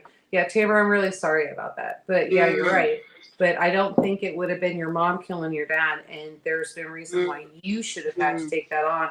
And I'm going to tell you right now, if you're still holding that guilt and that's what's going on, you need to call me, talk to me. I am not a licensed therapist, but if you can find a conservative licensed therapist, I would definitely get a hold of them.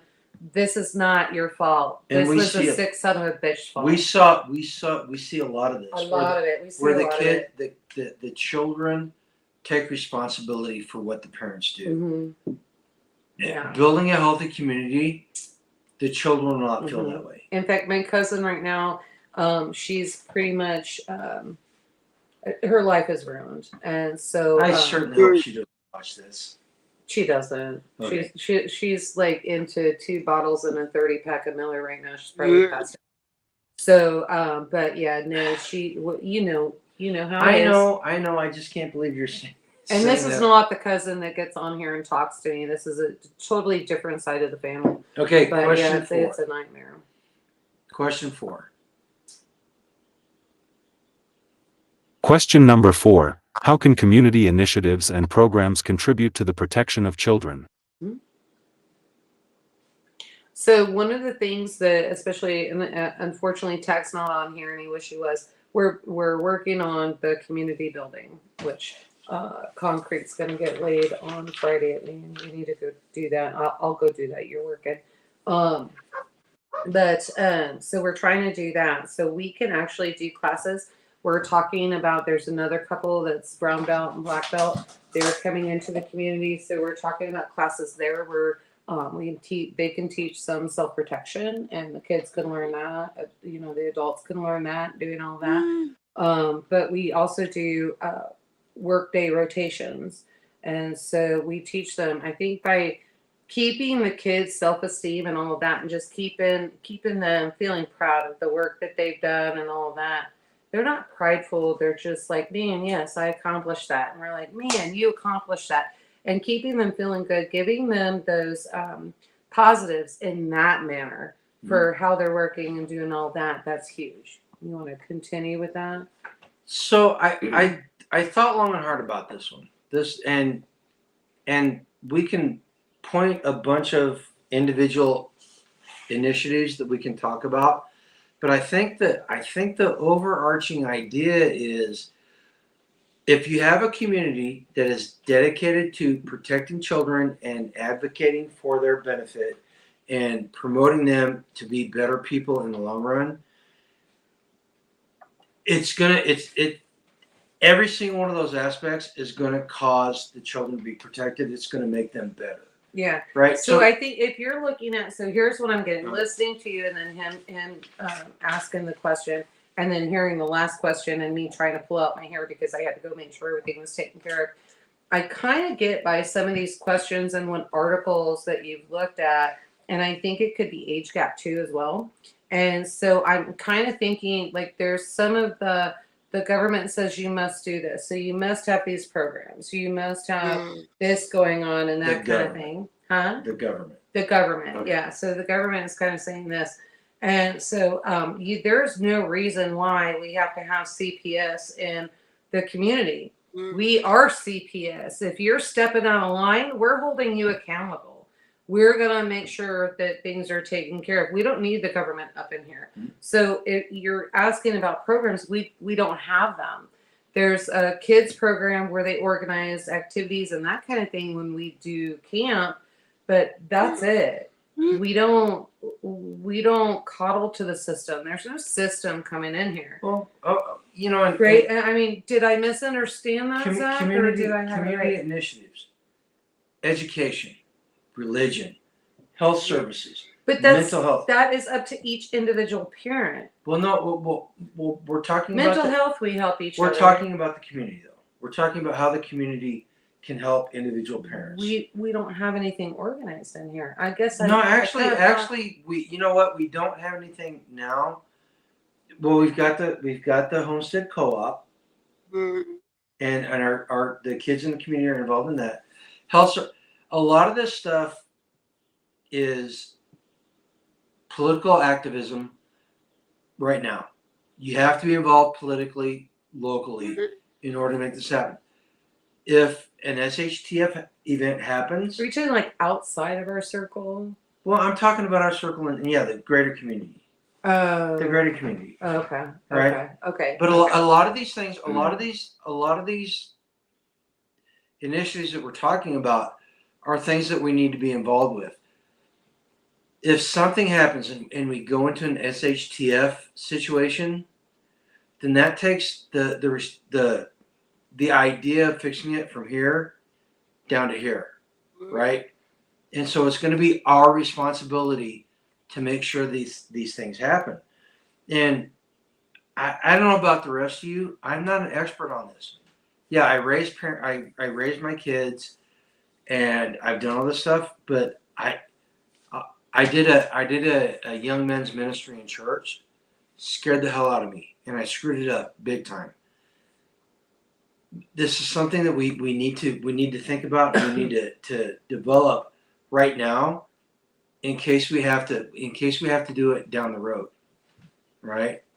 You know, and as far as what's going on right now, everything we've talked about up to this point are the initiatives we should follow.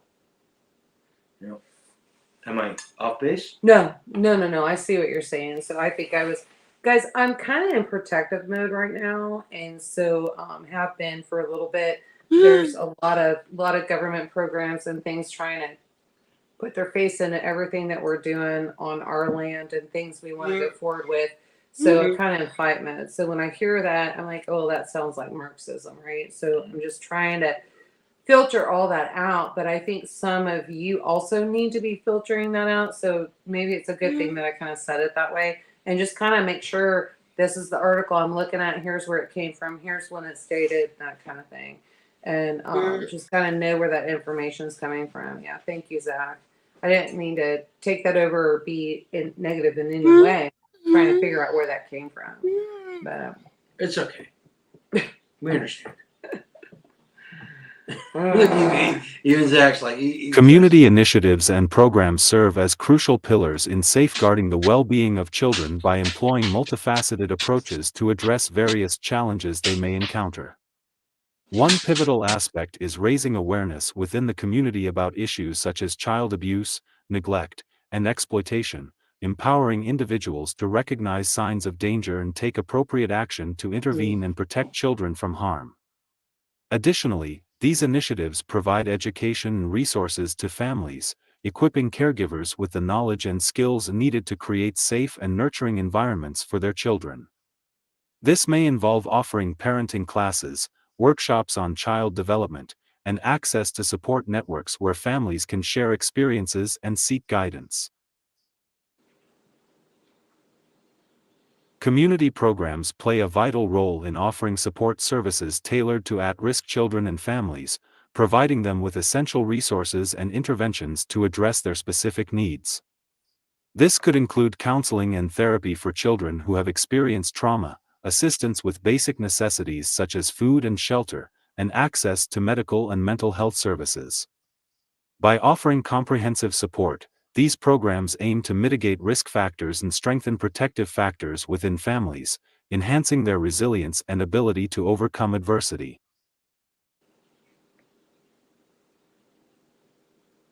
Community initiatives often engage in advocacy efforts to promote policies and legislation that prioritize child safety and well-being. By amplifying the voices of children and families and advocating for systemic change, these programs work to create environments where children are valued, protected, and provided with the opportunities they need to thrive. This collective advocacy can lead to the implementation of laws and regulations that enhance child protection measures, improve access to services, and hold perpetrators of abuse and exploitation accountable.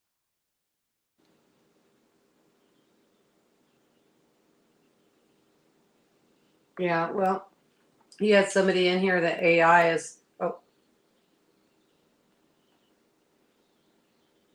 Well, yeah, they're Community initiatives and programs serve as vital catalysts for change, mobilizing resources, expertise, and collective action to ensure the safety and well-being of children. Whether through educational outreach, direct support services, or advocacy efforts, these programs play a pivotal role in creating communities where every child is cherished, protected, and given the opportunity to reach their full potential.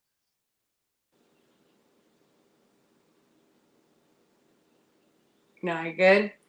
Yeah, so it's really funny. Somebody in here, what is that? Tuning games or turning guns said AI is actually Zach warning them not to watch this channel. That don't watch this chat. Yeah, it's because we're talking about standing up and making sure our community is taken care of. We don't need the Marxism. We don't need the communist agenda coming in and trying to tell us what we have to do with our kids, right? And so that's what that's about. So thank you, Turning Guns. Glad you're staying in. Yeah. You take over what Zach asked. I mean, I think a lot of that's probably the one article I don't have an argument with. That's about, like, I'm not an argument, but I'm not like on edge on, hey, we need to clarify this. But you know what I'm saying? Yeah. So keep going. You were so ready to fall asleep.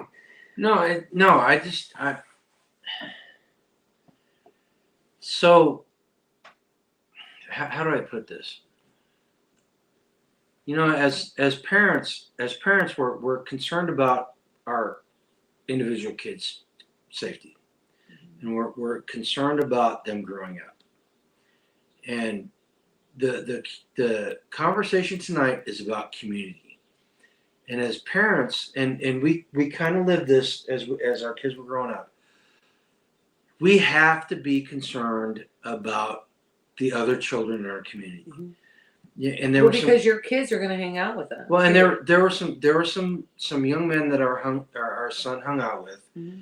who came from broken homes, came from homes that were not the best, and now the one. Well, no, I'm just talking about the overall thing. I'm not talking about all right.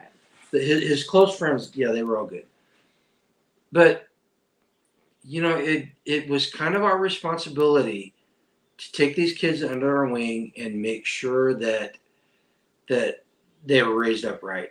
Yeah, and so it was really interesting because I came good friends with them. In fact, one of them ended up moving in with us at one point, and because things weren't working out with stepdad and that kind of thing, mm-hmm. and so he moved in, and he did great. He flourished at our house, and his mom was awesome. His mom she knew, they had to balance some stuff and that kind of thing. But the kids, I mean, every single one of those kids from 6th grade were calling me mom. Okay, Mucky Duck. I want to hear Zach tell how he developed his can-do attitude, how when he easily could have given up on life, instead he faced his wall and got over it. Same way Maddie did. Yeah. You just got put on your big boy pants. Typing away. He's typing away. Yeah. Give me a thumbs up when you're ready, Zach. Because I know this is going to be a good one.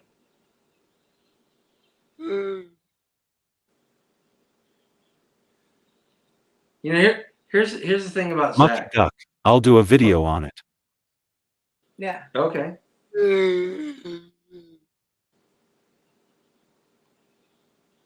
Yeah. Our Maddie was not going to give up. And nobody around her was going to give up. Well, and Maddie was supposed to pass away at 17, 18. And she is. She just turned 21. She's older than that. No, she'll be 22 this year. She'll be 22. Yeah. Love our Maddie. She's a great kid. She gives the best hugs. But the whole conversation tonight about the community and the children, they're only gonna become what is a reflection of the adults, right? And if we're not involved, they're not going to be involved. That's one of the things I see on college campuses. These parents, they turn their children loose, and they let these professors That's no joke. pollute their mind. They let them pollute their mind. But it's by plan. That's why their freshman year, they are forced to live on campus. Like, so I don't know how many of you have college age kids, but this was one of the things. I was like, this makes no sense. They're 45 minutes away. Why is this? You know and they're what? like, No. they have to live at, remember, Hold on a second. Lexi, they were all going to be forced to live on campus their freshman year. I understand that at a point. And because having them on campus gets them focused. But the difference is, It makes them programmable. the difference is when I was going to college, they weren't programming us. They're programming the kids now. Mm-hmm. Again, this is why parents need to be involved. Well, they were. You just didn't fall for it. So there's that. No, actually, I don't think they were programming. Yeah, they were. My dad will tell you different. Yeah. So anyway, he's got something, but Doctor said I shouldn't lived past 6, I'm 31. How do you feel about older women, Zach? Introduce him to Maddie.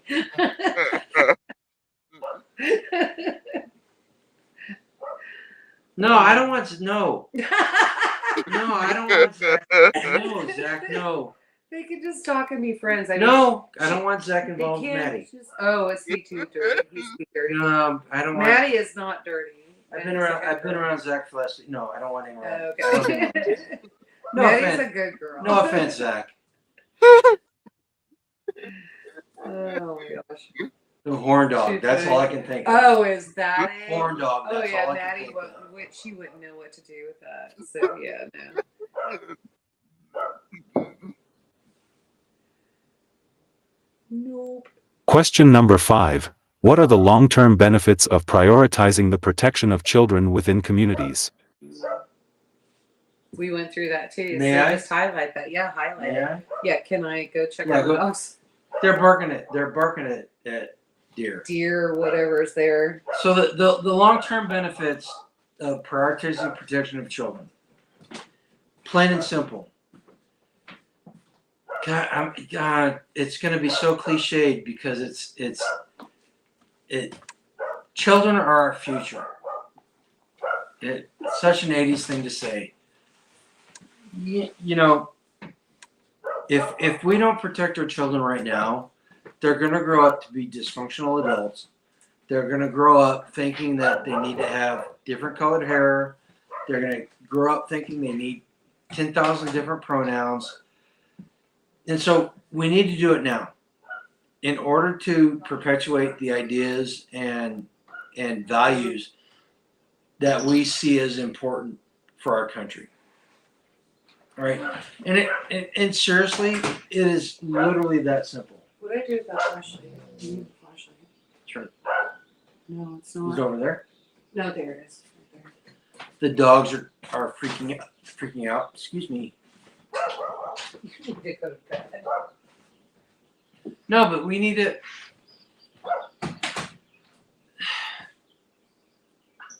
If our children don't hold the values that we have, we're not going to see any benefits down the road. I got hiccups. I'm sorry.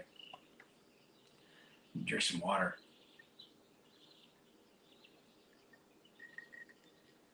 Yeah, but it is literally that simple.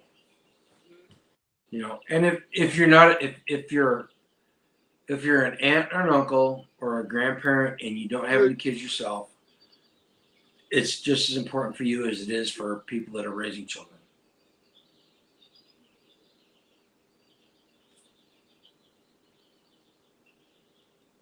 Prioritizing the protection of children within communities is not just a moral imperative, it also yields substantial long-term benefits that reverberate throughout society. By investing in the safety and well-being of children, communities foster environments that nurture healthier, happier, and more productive citizens. When children grow up in safe and supportive surroundings, they are more likely to thrive academically, emotionally, and socially. Research consistently demonstrates that children who experience stability and security in their early years are better equipped to succeed in school, develop positive relationships, and navigate life's challenges with resilience. I could When not have said communities it better. prioritize child protection, they contribute to the cultivation of a generation of individuals who are empowered to become contributing members of society. Children who receive adequate care, support, and guidance are more likely to develop into adults who possess the skills, values, and sense of purpose necessary to positively impact their communities. They are more likely to pursue higher education, secure meaningful employment, and engage in civic participation, thus enriching the fabric of society as a whole.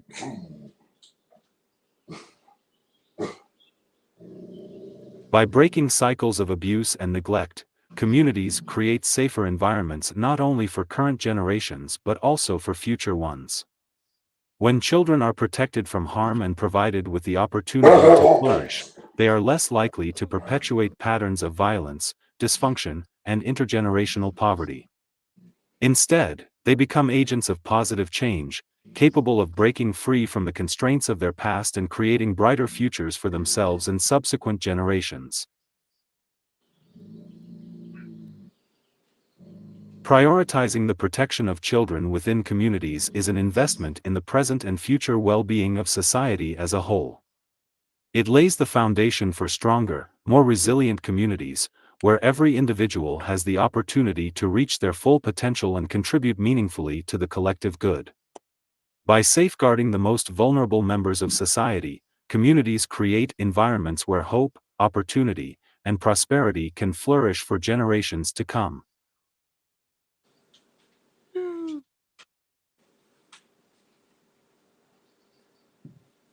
You know, Scange Girl just posted something. Do not comply. As a parent and as a community member, I'm going to say that's probably the most profound thing we could take from tonight. No is a one-word sentence. It is. It is. The government wants you to kowtow to what they want. The school system wants you to kowtow to what they want. Do not comply. We know what is right. We know what needs to be done to protect our children. In our family relationship and our community relationship. I'm sorry, Tamara. Do it. Tamara said something must be messing with chickens. Your stupid cat. She must have been mousing. She got stuck in the run. I had to go let her out. So anyway, there's that. But yeah, no, yeah, you just gotta make sure you got your community together. Make sure everybody's like-minded in that way, and then you can make sure that all this stuff is ahead. No is a one-word sentence. Do not comply. And make sure you got people behind you and doing that, right? So super important. And it is amazing when you put butts in the seats at these city council meetings and all of that. It's kind of amazing how things turn in your favor. Yeah.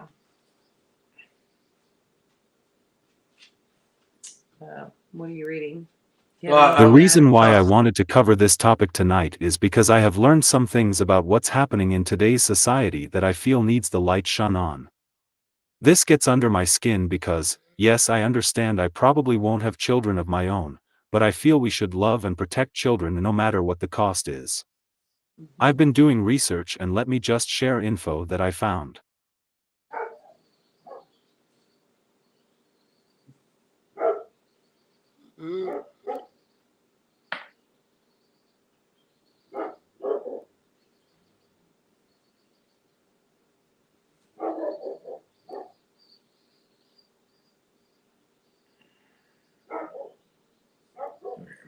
According to Shadow of Ezra on X.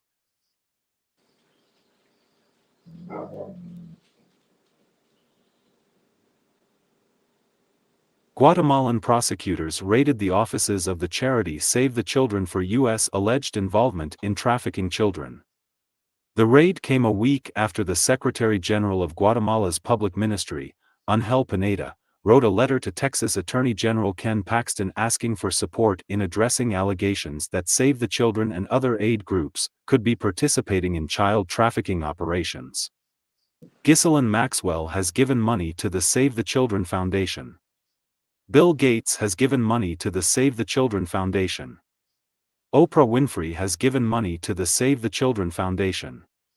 Hillary Clinton addressed the inaugural benefit gala for the Save the Children Foundation in 2013. Save the Children once honored Disney chairman and CEO Bob Iger with its Centennial Award. The very same Disney whose employees keep getting arrested for child exploitation images and videos. Where did all of the missing children from the U.S. border crisis go?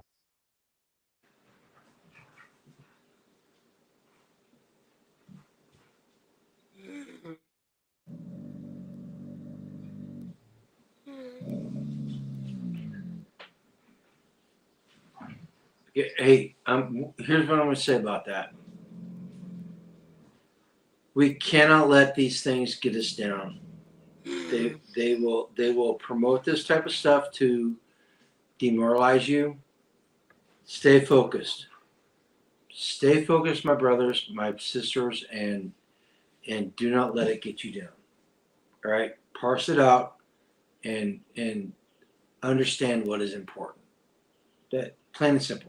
It's evil out there, and there is actually the latest Disney movie that came out. It's absolutely disgusting, and they're making it normal. And so, if you really think about it, and you go back and you look clear back even to the 80s, children being misused, it's normal. They made it normal, and this is one of the things I get so frustrated about. Especially with I'm sorry, Zach, but especially with the drag queens and all of that and everything they're coming in about Palestine and all this other stuff, what they don't understand is that women and children, they're tools over there. They don't have a life. They don't get an education. They do not want women getting an education. There were issues during the war with what was happening to children. And I know a lot of Marines and Army men that are still, they have nightmares over that. This is what they want to bring to America. And this is what they're trying to get in here and make the norm. And if we don't start standing up and saying we're not going to tolerate it, it's going to continue to be an issue. And unfortunately, most of the kids that were coming in, the cartel, especially when you're talking about Guatemala, Venezuela, there's more. And it just keeps coming and coming. And so now they're getting in with the cartel, and children, unfortunately, the United States is one of the highest consumers of child trafficking. It's disgusting, and it's just something we have to stand up and we have to fight. As I'm sorry, I'm so burnt out. I just can't do it anymore. The things I've seen. So it's time for new people to step up and do this. And now they're making it harder because now we have millions and millions and millions of people coming over the border, and we have no idea where they're coming from. It's just sad, so sad, and it's a fight. And if we don't fight together, this is what happens. The people that are on the front line, we get burnt out, and so we need each other, and we need everybody to stand up. And it doesn't matter if something horrible happened to you in your past. And that kind of thing, take that and put it into strength and go in and fight, right? How does that work, community? Because you can see something and make your community aware. You're more aware of what's going on. When somebody comes in that is bad or questionable, you're on it. You can see that. Now, you're never going after them and just accusing. You have to watch them. But most people that have been victims in their past or seen things and watching that, you know what to watch for. So you just use that, and you can maybe possibly share with others. This is what you should watch for, right? And so that's how you do that. Okay. But hey, Zach, it is getting late. It's late. It's almost 10:30. I have to get up in 5 hours. It's going to be a rough day tomorrow. We got show walls. Thanks to you and your questions. But it was good. It was a good conversation. This is the longest I think we've ever gone. So No, we yeah, pretty close. yeah, 2.5 hours. Yeah, almost. 2 hours. Well, 2 hours. But I need to hit the rack. Look at me. I need my beauty sleep. But yeah, so let's start here. Let's start local, right? Yeah. And so start in your community Absolutely. and make sure those children are protected. Absolutely. And that comes in many, many different forms. And hopefully we addressed all of that tonight. So, but yeah. Now that I have half our audience crying, I'm sorry, guys. This subject touches me and it gets very, very hard. But yeah, Zach, that article, I know exactly what you're talking about. I've seen it, and unfortunately, that's when I was involved in a lot of stuff. And so there's more to that article. That was just the only thing that could be published. But yeah, it's sick.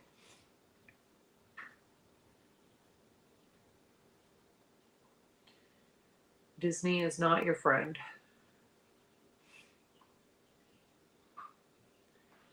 We need a Disney princess that open carries. Oh, A4, I don't think that's ever going to happen. M4 strap right here. Right. How sexy would that be?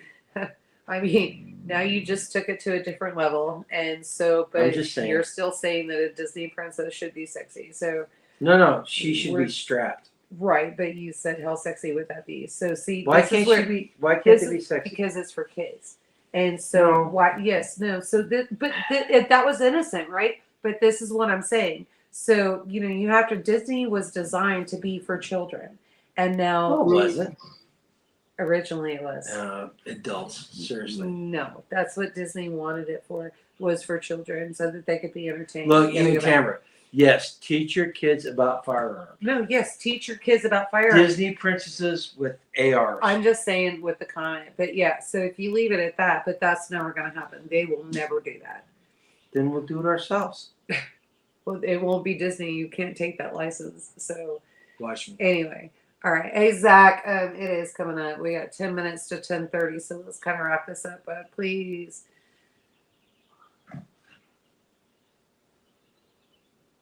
And it was good. Thank you for having us. It was a great conversation.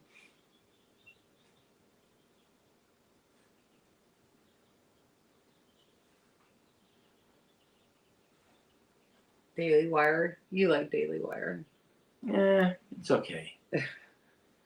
Not a big Shapiro fan anymore.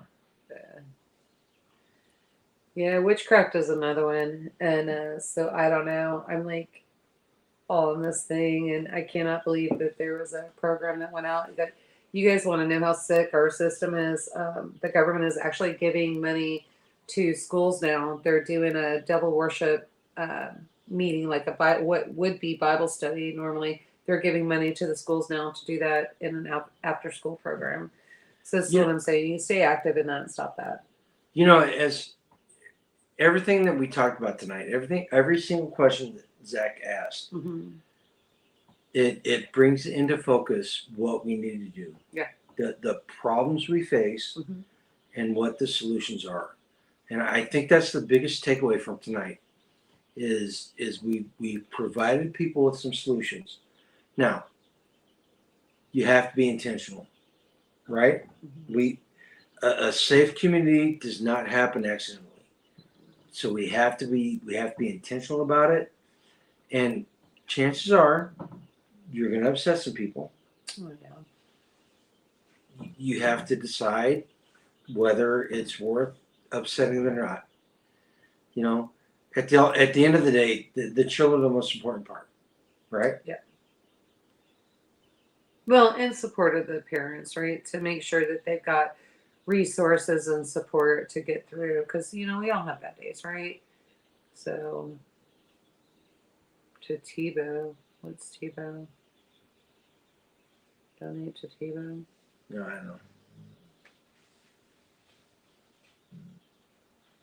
Tamara, your comment about taking prayer out of schools, I've actually got a video tonight making about that very topic.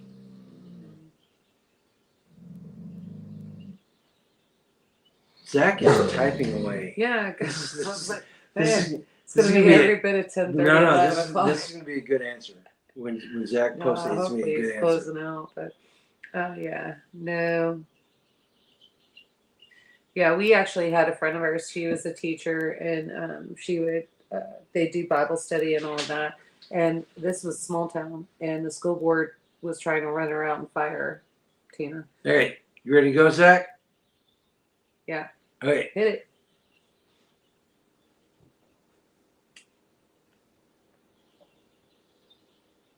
My last words are, don't feel like the world is turning on us. We are stronger than the damn bad guys, we just need to say no. With that, thank you for joining us with this topic, and I love you all. Every branch in me that beareth not fruit he taketh away, and every branch that beareth fruit, he purgeth it, that it may bring forth more fruit. John 15:2 KJV. Beautiful. And I think what we would leave you guys with is until tomorrow. No, no. just So go live to- life done free. and tomorrow be at least 1% better than you were today. No, Yes, be even more. No, don't listen to her. be at least 1% better tomorrow than you were today. I'm gonna get this silly boy who's like obviously ready to fall over. I am so tired. It's literally 2.5 hours past his bedtime. This was a good live, Zach. Yeah, it's good. You deserve credit for it. Seriously.